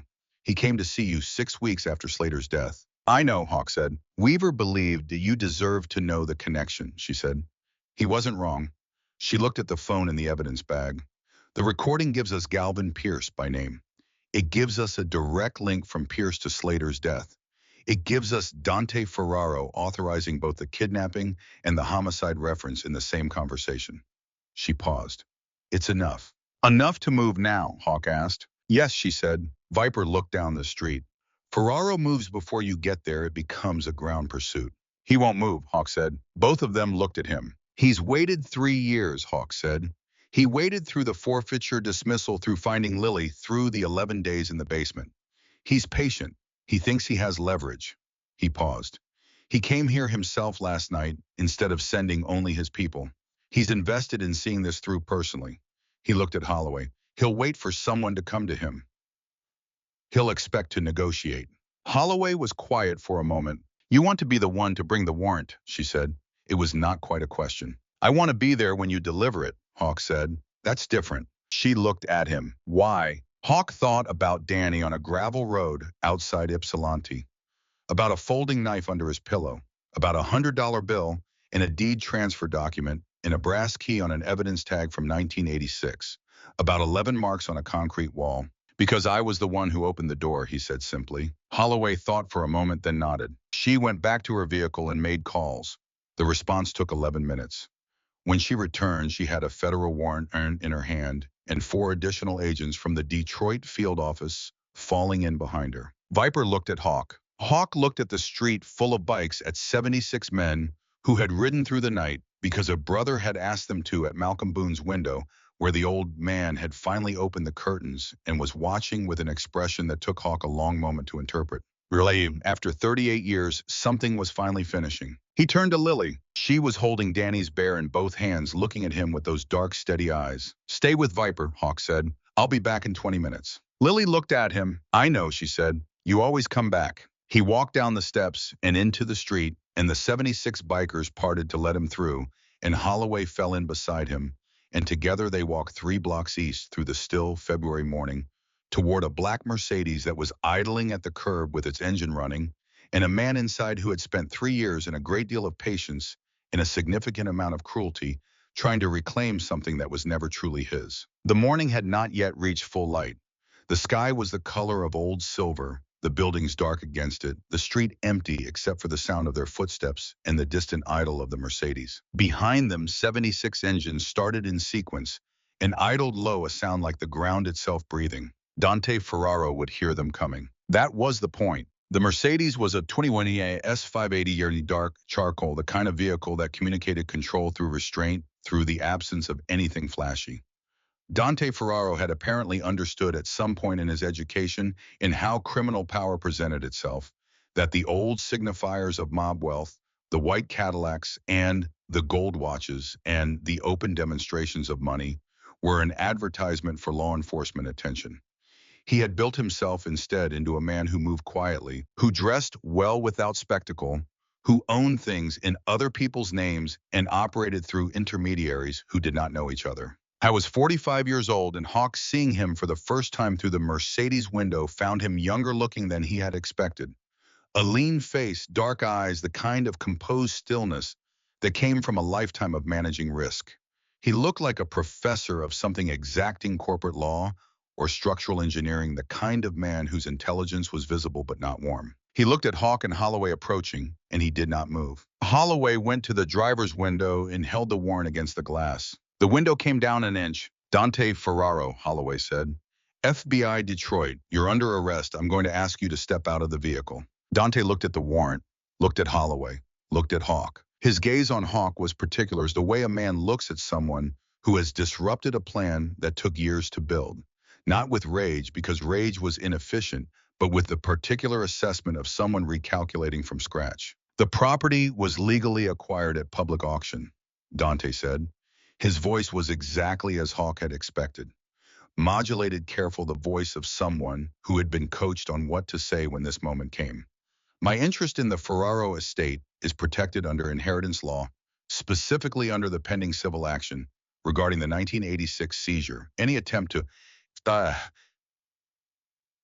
the civil action was based on testimony from a cooperating witness who has now provided additional testimony, Holloway said. The witness in question also provided a recorded statement implicating you in the unlawful detention of a minor and in the conspiracy that resulted in the death of a federal informant. She paused. Step out of the vehicle, Mr. Ferraro. A silence. Dante looked at Hawk again. Hawk said nothing.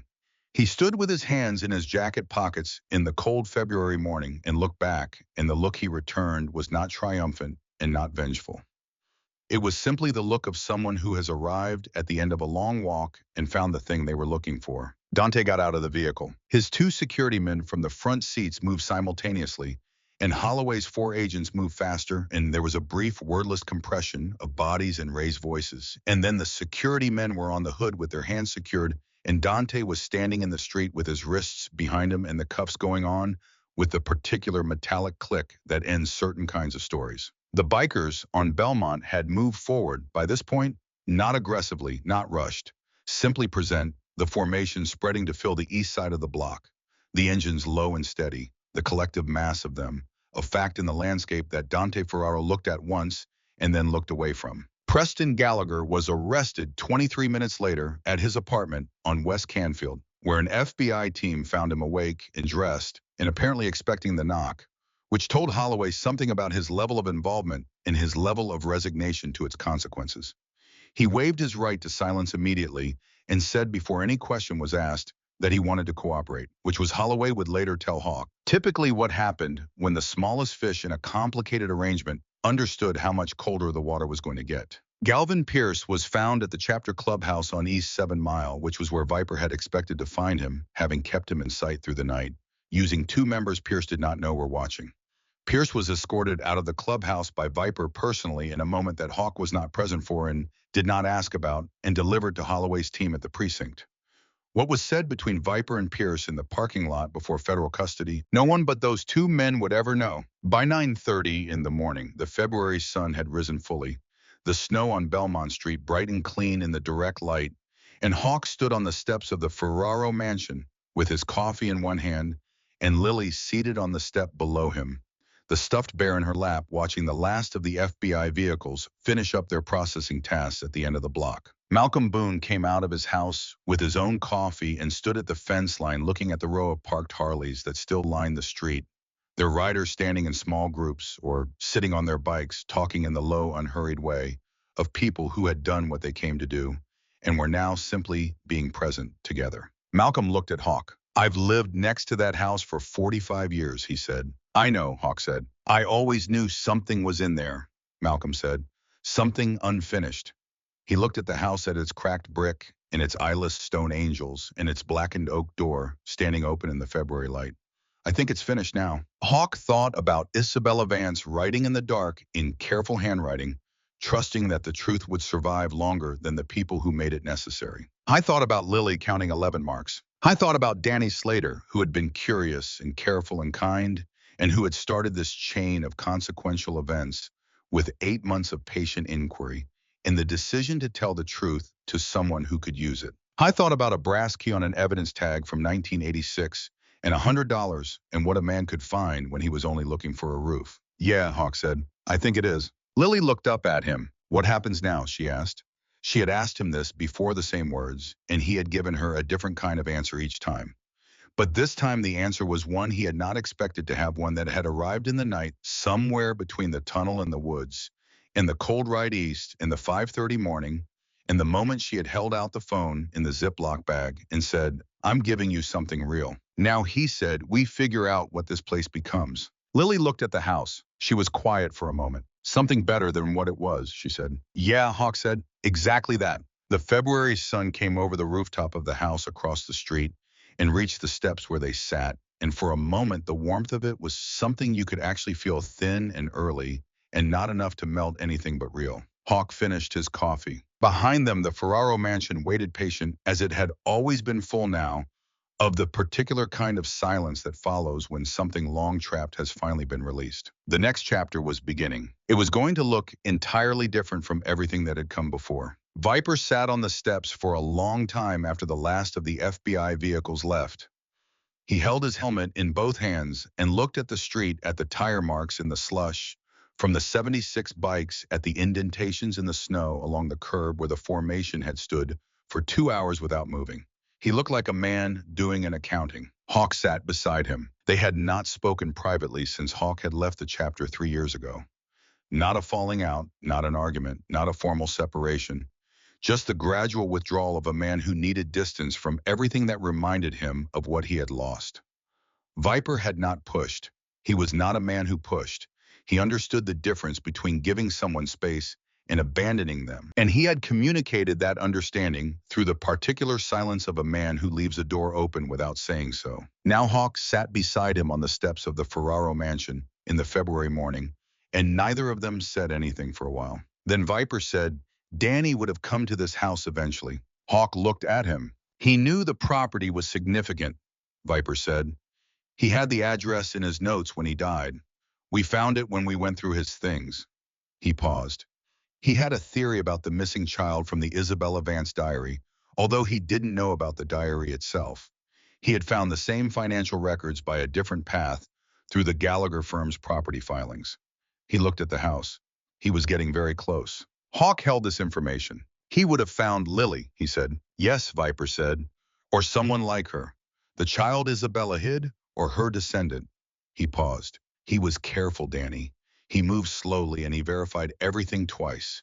He would have found the right person eventually and brought them to the right people, and the whole structure would have come down. He looked at Hawk sideways. "You found her faster." Hawk thought about $100 bill and a brass key and a mattress on a living room floor. "I wasn't trying to find anything," he said. "I know," Viper said. "That's why you found it." They were quiet again for a moment. "I want to ask you something," Hawk said. Viper waited. "The 2 years you knew about Pierce," Hawk said, "while he was still in the chapter, while you were riding beside him at funerals and runs and everything else." He paused. "How did you do that?" Viper looked at the street.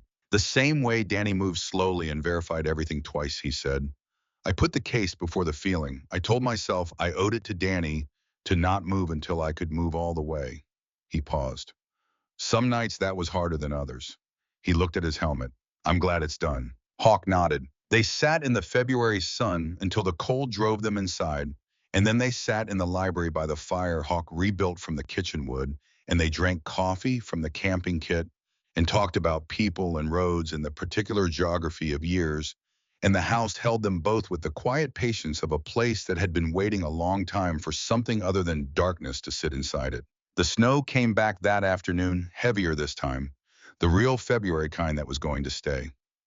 It settled on the Indian Village rooftops and on the chrome of the park bikes and on the crumbling window ledges of the Ferraro mansion, and it changed the light on everything, making the old brick look cleaner and the street look quieter and the neighborhood look, for the first time Hawk had seen it, like a place where something new could begin. Most of the 76 bikers had gone by noon.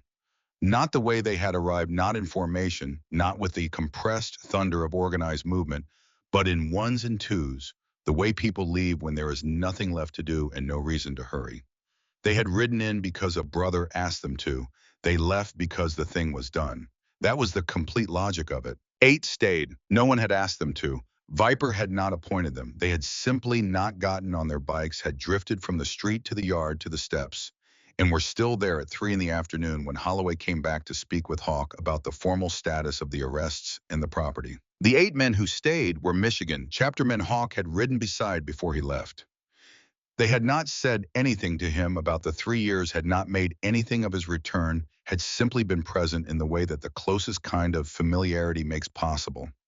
They were older men, mostly in their 50s and 60s, veterans of roads and arguments and losses that had built something in them that looked like calm from the outside, but was actually a kind of hard-won knowledge. They knew what a house needed, and they could see what this one was missing. By mid-afternoon, they were working, not because anyone had organized it. Because one of them, a man named Dex, who had been a carpenter before the road claimed him, had looked at the sagging front porch balustrade and said to no one in particular that it was going to come off in a week in this weather, and then had gone back to his bike and come back with a tool bag and started fixing it. Two others saw him and joined him. By 4 o'clock, three of them were on the porch. One was in the living room assessing the floor joists through a gap in the boards, and two were in the backyard clearing the overgrowth from around the rear exit of the tunnel so the ground drainage would function when the snow melted. Lily sat on the front steps, watching this with the particular intensity she brought to everything she observed. "They're fixing it," she said. "Yeah," Hawk said. He stood in the doorway behind her with his coffee, watching Dex work with the economy of a man who had done this kind of work a long time. "Why?" she asked. Hawk thought about this. "Because it needs it," he said, "and because they can. And because men like this, when they see something broken that they can fix, they fix it. It's not complicated." Lily considered this for a moment. "You fix motorcycles," she said. "Yeah, for people who need them, mostly." She looked at the men working on the porch. "It's the same thing," she said. Hawk looked at her. She was right. He did not say so out loud because it was one of the things she did that he found he did not need to annotate. She saw clearly, and she spoke clearly, and she was right with a frequency that was remarkable in a person of any age. Holloway arrived at 4:15. She came in her personal car this time, not the FBI Suburban, a detail Hawk noted, because it told him something about the nature of the visit. She sat on the steps, which was an unusual choice for a federal agent, and she held her own cup of coffee in both hands and looked at the house for a moment before she spoke. "Dante will be charged in federal district court," she said. "Conspiracy, kidnapping, suborning of a federal witness, and conspiracy in the homicide of a federal informant." She paused. "The last charge is going to be the most significant.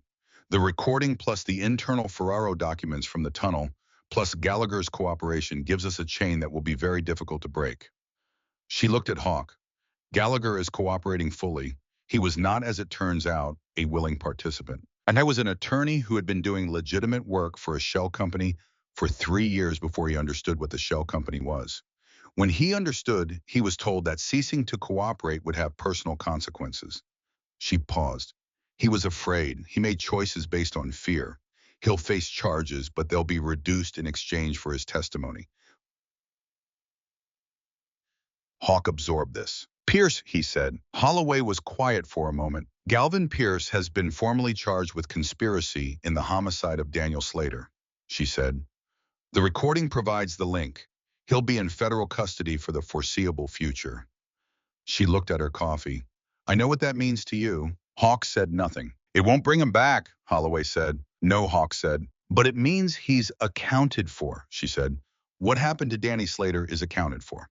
She paused. "The Bureau should have protected him better. We should have moved faster when Weaver flagged the threat. I can tell you that an internal review is being opened, but I know that doesn't change what happened." Hawk looked at the street where the bikes had been parked all morning, now mostly empty, the snow showing the clean lines of tire tracks in the slush. "Danny knew the risks," he said. "He made his own decisions." He paused. "I just needed to know who and why." He looked at Holloway. "Now I know." She nodded. There was a silence between them that was not uncomfortable. "The property," Holloway said, "the deed transfer stands.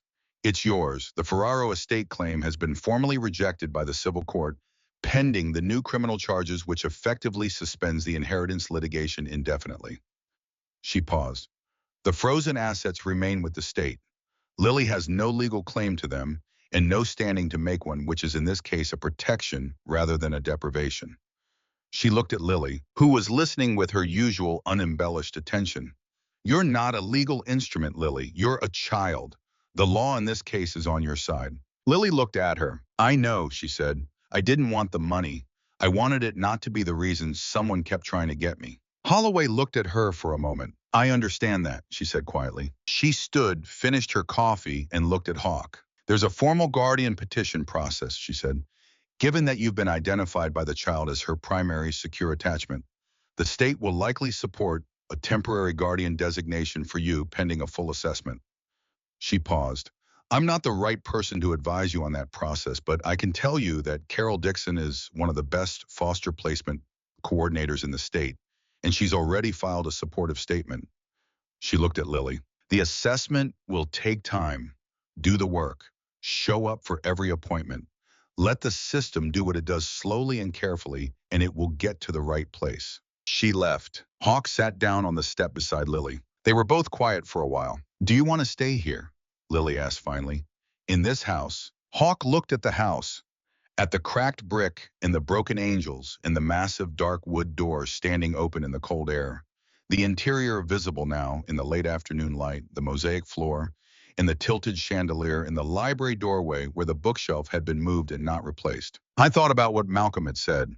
That house swallows people. I thought about what Lily had said, something better than what it was. I thought about what the 8 men currently working on the porch and the yard and the floor joists were doing without being asked because they could. Yeah, he said, I want to stay here. Lily nodded slowly. Then we should fix it, she said. Hawk looked at her. We, he said. She looked at him with those dark, steady eyes. You said I should call it ours, she said. He had said that. On the bike in the dark riding toward her, he had said ours. Yeah, he said. I did. She settled back against the step, the stuffed bear in her lap, and looked at the street. Then we fix it, she said. The work took 3 weeks. It started with the 8 men and grew the way things grow when they are plainly needed and the right people see them. Word traveled through the Hells Angels network in a way that was not organized and could not be organized. The informal circulation of information through a community built on trust in the spoken word, and men came. They did not all come at once. They came in pairs and in small groups, driving in from Ohio and Indiana and Pennsylvania, staying a few days each, bringing tools and skills, and the particular work ethic of people who had spent their lives doing things with their hands in conditions that were rarely ideal. A retired electrician from Columbus who rewired the entire first floor in 4 days. 2 brothers from Fort Wayne who rebuilt the second floor balcony railing from scratch, sourcing period-appropriate iron stock from a salvage yard in Pontiac. A man from Pittsburgh who had done masonry work before the road and who pointed and remortared the worst sections of the east-facing brickwork in 2 long cold days of scaffold work. No one was paid. No one was asked. No one needed to be asked. Lily observed all of it systematically moving through the house as it changed, asking questions of the men, working when she had questions, and sitting quietly when she did not. She had a notebook, a proper composition notebook that Hawk had bought her, and she kept notes in it in small, precise handwriting that when Hawk saw a page of it by accident, struck him with an eerie familiarity. The same careful hand, the same economy of language, a different generation's version of the same instinct to record. I didn't say anything about it.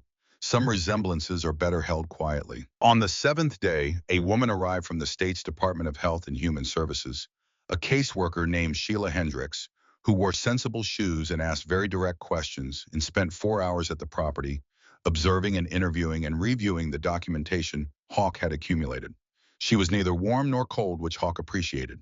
She was thorough and fair, which he appreciated more. At the end of her visit, she sat at the library table, which now had 4 functioning chairs and a lamp, and she looked at him with the expression of someone who has seen a great many situations and is assessing this one without sentimentality. You have a criminal record, she said. Yes, he said. Multiple charges from the period of your full club membership. Assault disorderly, 1 weapons charge that was dismissed. She looked at the file. Nothing in the past 6 years. Nothing at all. That's correct, he said. You have no experience with children, she said. Not before this week, he said. Sheila Hendricks looked at him for a moment. She sat outside your room last night, Sheila said. In the hallway. I saw her through the door when I used the bathroom at 2 in the morning. She was sitting in the hallway with her notebook, not doing anything, just sitting. She paused. I asked her why she wasn't in her room. She said she was making sure you were still there. She looked at him steadily. You understand what that means? Hawk understood. It means she needs consistency, he said. People who stay. Yes, Sheila said. That's what it means. She looked back at her file. I'm going to recommend the temporary guardian designation be extended and that a formal petition for permanent guardianship be opened. She paused. The process is long. There will be home visits and assessments and requirements you'll need to meet. You'll need to complete a certified guardian training program and demonstrate stable housing and income. She looked at the house around her, at the newly rewired lights and the refinished floor in the front hall, and the smoke-stained fireplace that someone had cleaned and relined with proper mortar. The stable housing is becoming apparent. She paused. The income will need to be documented. I fix motorcycles, Hawk said. I can document it. She stood. One more question, she said. What would you name this if you were going to give it a name? He looked at her. The house, she said. There's a city designation process for historic properties and community use registrations. If this property were to become something beyond a private residence, you'd need a name for the registration. Hawk thought about Isabella Vance writing in the dark, trusting that the truth survived. About the name V carved into the leather cover of the diary. About the way Lily had looked at the slash portraits and said she hoped Isabella had taken her own portrait when she left. Vance House, he said. Sheila Hendricks wrote it down. On the 14th day, the playground went in. It was Dex's idea, which surprised no one.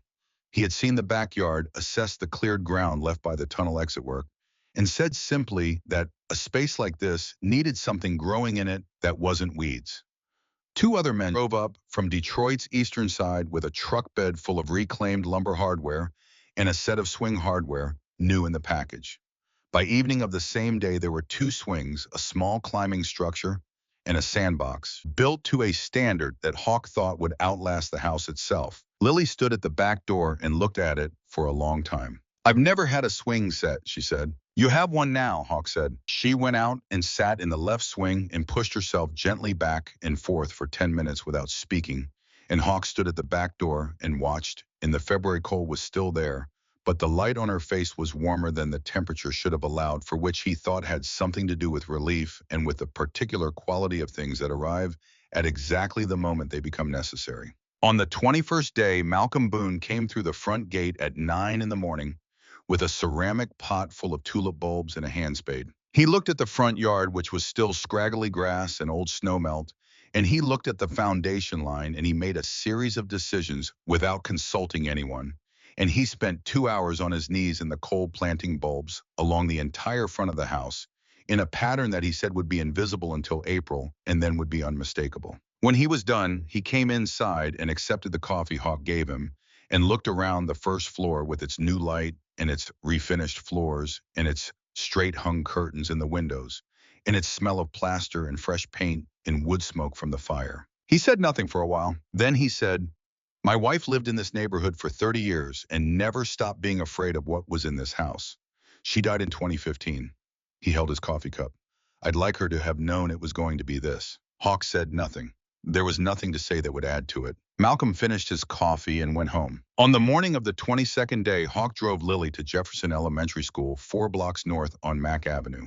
He had spent 2 weeks on the enrollment paperwork, the documentation of temporary guardianship, the school health records, the assessment request. He had sat at the library table in the evenings with a legal pad and worked through each form, methodically asking Lily questions when he needed to and cross-referencing documents when he could. She had sat across from him during several of these sessions doing her own homework. From the worksheets, a retired teacher named Margot Keller, a friend of Carol Dixon's, had been providing since the second week. The February morning was clear and cold, the sky that particular bright blue that appears in Detroit, sometimes in the last weeks before March, a blue that feels like a promise of something. They walked the 4 blocks together, Lily with her backpack in her composition notebook, and the stuffed bear in a side pocket of the bag, Hawk with his hands in his jacket pockets, their breath visible in the cold air. At the school entrance, Lily stopped and looked at the door. She was very still for a moment. He waited. He had learned in 3 weeks that she processed things in her own time, and that waiting was the right response. Then she looked up at him. Do you think anyone will know? She asked. Know what? He said. About the house. About where I was. She looked at the school door. About any of it. Hawk thought about this. Some people might know some of it eventually, he said. The trial will be public. There'll be reporting. He paused. But none of that is who you are. It's things that happen to you, which is different. He looked at her steadily. You're the girl who counted 11 days with a nail and came out with a recording and told the truth clearly enough for the FBI to act on it. That's who you are. Lily looked at him. My grandmother said that that's the difference, she said, between what happens to you and what you do with it. Your grandmother was right, Hawk said. Lily nodded, once turned to the door and walked in. She paused at the threshold, turned back and said, I'll be here at 3:15. I'll be here at 3, Hawk said. She went in. He stood on the sidewalk in the cold for a moment, then turned and walked back the 4 blocks to Vance's house. The tulip bulbs were invisible in the front bed. The new porch railing was straight and clean. The stone angels at the entrance steps still had no heads, but someone he noticed for the first time had cleaned the stone of them with a wire brush, removing the grime of decades. And in the clean, pale stone, the angels looked less like failed guardians and more like something that had simply weathered for a very long time and was still standing. I went inside and started the fire and put on the coffee and sat at the library table with his phone. Viper answered on the first ring. "How's the kid?" Viper said. "First day of school," Hawk said. A pause. "Good," Viper said. They were quiet for a moment. "Pierce's arraignment is next week," Viper said. "I know," Hawk said. "You going?" Viper said. Hawk thought about this. "Yeah," he said. "I'll ride with you," Viper said. Another silence. "There's something I have been meaning to say," Hawk said. "Say it," Viper said. Hawk looked at the fire. "When I left 3 years ago," he said, "I wasn't running from the club. I was running from what happened to Danny, because I thought if I had stayed closer to him, if I had stayed in the road captain role, if I had been there that night." He stopped. "You couldn't have been there," Viper said. "Pierce made sure of that. That was the point." "I know that now," Hawk said. "I didn't know it then." He paused. "I'm done running from it." Viper was quiet for a moment. "We know," he said. "You came back. That's what we know." Hawk looked at the fire. The wood decks had stacked in the kitchen passage, freshly replenished from a cord he had bought from a neighbor, burned steady and clean in the restored fireplace. "I need to stay here," Hawk said. "The guardian petition, the house, the kid." He paused. "I can't road captain from here." "I'm not asking you to," Viper said. "But you're still one of us. That doesn't have a residential requirement." He paused. "You've got a chapter 2 miles from that house. They'll know where to find you when they need you, and you'll know where to find them." Another pause. "That's what family is, Hawk. It's not geography, it's knowing where to go." Hawk held the phone for a moment. "Yeah," he said, "I know." He put the phone down and looked around the library. The bookshelves had been rehung, the volumes sorted and reshelved by whoever had taken on that particular task, and the room looked almost like what it had once been, a place for thought and record, for the accumulation and preservation of knowledge. The walnut desk sat at the angle it had always sat at, and on it, in a clear archival sleeve, was a photocopy of Isabella Vance's diary. The original was with the FBI evidence tag in a climate-controlled storage vault in Detroit. But Hawk had requested and received a certified copy, and it sat on the desk in the room where Isabella had probably worked under good light available. He had thought about what to do with it for 2 weeks. He had decided to leave it where Lily could find it when she was ready to read it in her own time, at her own pace. He had not told her it was there. He would not tell her. Some things needed to arrive on their own terms. At 3:15 exactly, he walked back up Mack Avenue to Jefferson Elementary. The school bell had released the children 2 minutes before he arrived, and the sidewalk was the particular organized chaos of elementary school dismissal, backpacks and voices in the specific energy of children, coming off 6 hours of enforced indoor attention. He stood at the corner and waited. Lily came out in the second wave. She walked with the same straight posture she always had, the same measured pace, her composition. Notebook held against her chest with both hands. Two girls walked beside her, deep in a conversation that Lily was clearly listening to, rather than leading her expression, neutral but engaged, the expression of someone gathering information. She saw him at the corner, and her pace did not change. She said something to the two girls, and they nodded, and she walked to him. "How was it?" he asked. She considered the question with appropriate seriousness. "The math is below where I am," she said, "but the reading is interesting. The teacher is good at questions." She paused.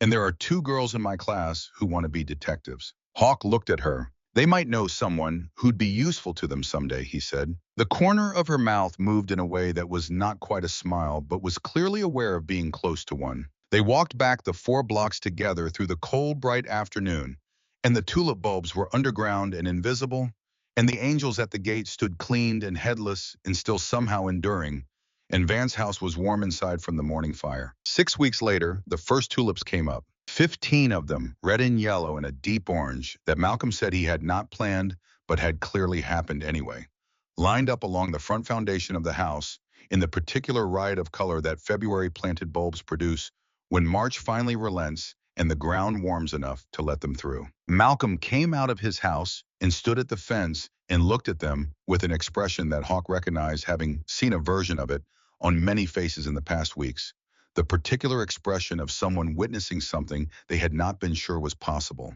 Lily crouched in front of the tulips and looked at them carefully the way she looked at everything. Then she took her composition notebook from her backpack and wrote something in it. Hawk stood behind her. "What did you write?" he asked. She showed him the page. "Day one of something better." He looked at it for a moment. Then he looked at the house with its new porch railing and its clean pointed brickwork and its warm windows, and at the two headless angels standing guard at the entrance that Malcolm had cleaned to pale stone, and at the tulips planted by a man who wanted a dead woman to know that things had changed, and at a 9-year-old girl who had counted 11 marks on a concrete wall and come out the other side with enough clarity to recognize good people and enough courage to wait for one. I thought about Danny Slater, who had been curious and careful and kind, and who had believed that the truth pursued patiently enough and honestly enough would eventually arrive somewhere. It had arrived here. Hawk sat down on the front step in the weak March sun, and Lily sat beside him, and Malcolm stayed at the fence with his coffee, and nobody said anything for a while because nothing needed to be said. The tulips were red and yellow and a deep, unplanned orange, and the light on them in the morning was exactly what it should have been. And Vance's house was warm inside, and the fire was going, and the library held the copy of Isabella's diary in its archival sleeve on the walnut desk, waiting for the day it would be read by the person it had always been written for. Some things Isabella had written need to be witnessed, even when the witness cannot speak. She had been right about that. She had been right about almost everything. And the truth, as she had also written, had survived longer than the people who made it necessary. It was still surviving. Right here on a step in Indian Village, in the March light, with tulips and coffee and a notebook, in the low, easy rumble of Harleys. Somewhere in the distance, the Michigan chapter rolling out for the first run of the year on a morning finally warm enough to try. The sound of them faded east toward the lake, and the morning was very quiet, and it was exactly enough. The formal guardianship hearing was scheduled for a Thursday in April in a courtroom on the fourth floor of the Wayne County Family Court building on Lafayette Boulevard. Hawk had driven past the building twice in the weeks before, not stopping, not going in, just noting its location and its windows and the way the light hit it in the morning. He was not prone to ceremony, but he believed in preparation. And preparation sometimes looked like simply knowing the shape of a thing before you were asked to stand inside it. He wore his leather cut to the hearing, not as a statement, not as defiance, because it was his, because it was honest, and because Sheila Hendricks, when she had mentioned the hearing, had said that the court responded to authenticity above presentation. He had believed her. Lily wore a blue dress, a real one, not the pale blue remnant from the basement. She had found it with Carol Dixon on a Saturday afternoon trip to a resale shop on Gratiot, and she had carried it to the register herself and paid for it with money from the $10 a week Hawk had been giving her for small household tasks since week 2. It had a pattern of small, white flowers, and it fit her properly, which made her look at once younger and more like herself than she usually did in borrowed clothes. Carol Dixon sat behind them in the gallery. Sheila Hendricks sat to the side of the courtroom in her professional capacity and did not look at Hawk in any way that communicated anything other than professional impartiality, which he appreciated. The judge was a woman of 60-something, silver-haired, with the unhurried manner of someone who had presided over enough family court proceedings to understand that the paperwork was a formality and the real evaluation happened in the room. She looked at Hawk. She looked at Lily. She looked at the file. She asked Hawk 3 questions. Whether he understood the permanent nature of the commitment he was making, whether he had a stable plan for Lily's education and healthcare, whether he understood that Lily's needs might evolve in ways he could not currently predict, and that he was committing to meet them regardless. He answered yes to each. She asked Lily 1 question. "Is this what you want?" she said.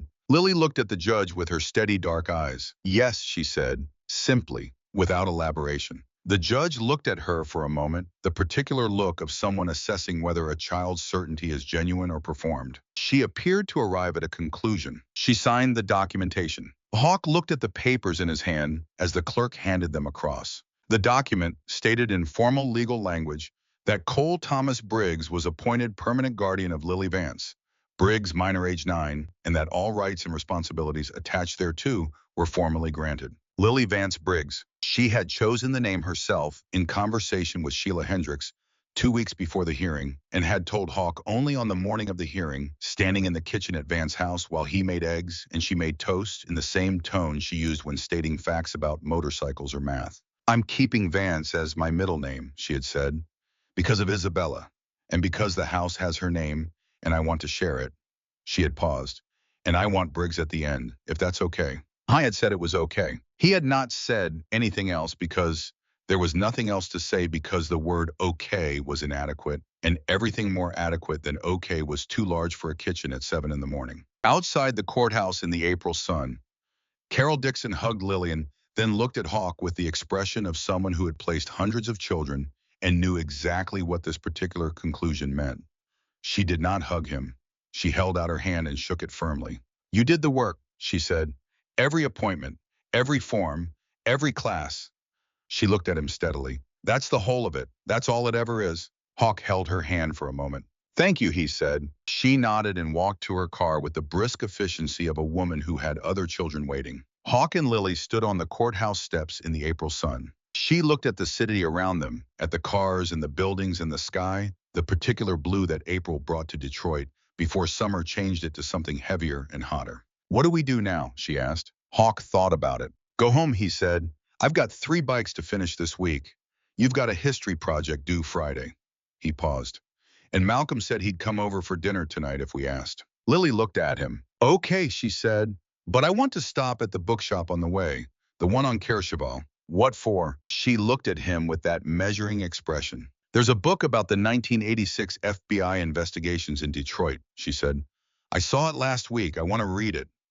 A pause. I'm old enough to know the history of things I'm part of. Hawk looked at her. At 9 years old, and she had more clarity about who she was and what she came from than most adults he had known. Yeah, he said. Okay. They walked down the courthouse steps and east on Lafayette toward the Kercheval bookshop. Lily with her notebook under her arm and her composition book in her bag, and her new name on a legal document in Hawk's jacket pocket.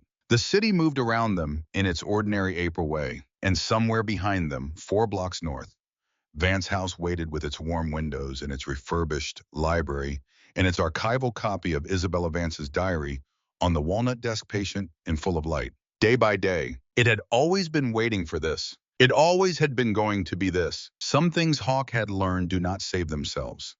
They wait for the right people to walk through the right doors at the right moment, and then they change. And the change is irreversible. And the darkness that had occupied them is simply gone, the way darkness always goes, when the light is steady enough and stays long enough. I had bought a house for $100. He had found a child counting days with a nail. He had called his family, and his family had come. And in the space between those 3 true things, everything else had followed. That was the whole of it. That was everything. The trial of Dante Ferraro opened on a Wednesday in late May in the federal courthouse on Michigan Avenue. Hawk attended with Viper on the first day, and on the day that Lily's recorded testimony was entered into evidence. He did not attend every day.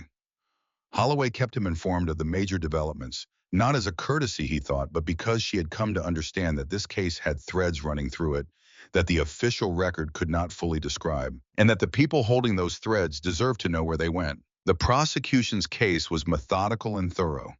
The recorded conversation from the phone Lily had hidden in her dress provided the direct conspiracy evidence. The tunnel documents, the financial routing list, and Preston Gallagher's cooperation testimony provided the structural evidence for 3 decades of criminal enterprise continuation. Galvin Pierce's cooperation, negotiated in exchange for a reduced charge, provided the direct linkage to Danny Slater's death. Pierce testified on the 4th day. He was a compact man of 43 who walked into the courtroom with the particular bearing of someone who has made a decision they are not proud of and is committed to executing it regardless. He sat in the witness chair and answered questions in a flat, even voice, and did not look at Hawk in the gallery, which Hawk thought was the right decision for both of them. The testimony was what it was. Clear, detailed, devastating. Pierce had passed Danny's identity and his investigation timeline to a Ferraro intermediary through Gallagher's law firm. He had been paid. He had told himself various things about it that had not held up in the 3 years since Danny died on a gravel road outside Ypsilanti. Hawk sat in the gallery and listened and kept his face still.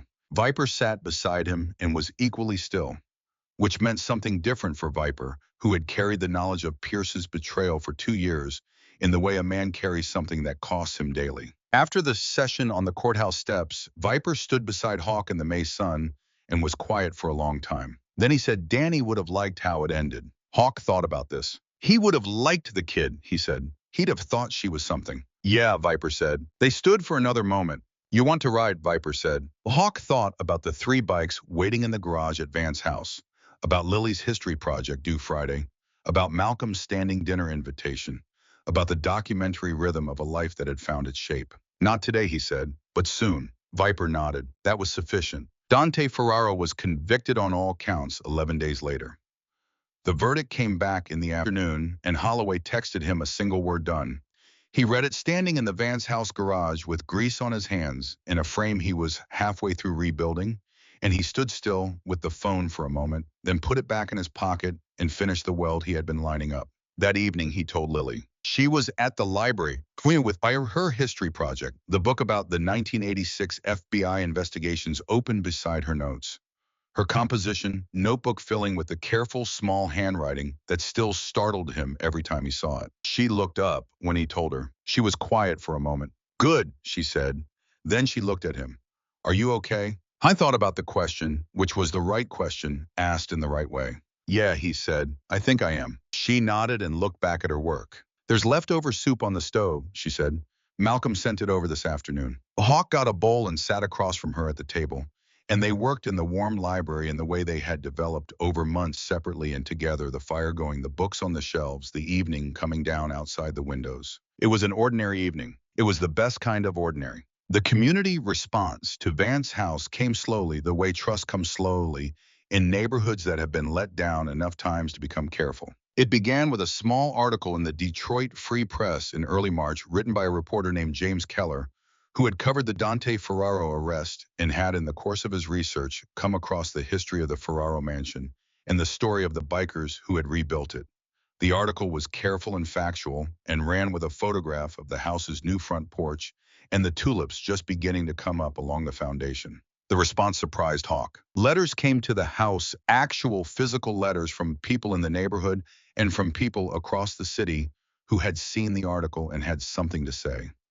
Many of them were from older residents who remembered the Ferraro family and the fear that had attached to their name for decades, who wrote to say that they had driven past the house and seen the lights in the windows and felt something they did not always have a word for. Some of them said peace.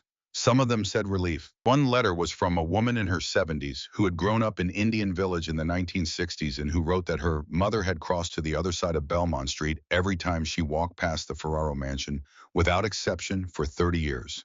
That her mother had died without ever seeing it change, but that she, the daughter, had driven past it that March and seen the tulips and the clean porch and the lights, and she had pulled over and sat in her car and cried for about 10 minutes, and she wanted whoever lived there now to know that. Hawk read this letter at the library table and sat with it for a while. Lily was doing her homework across from him.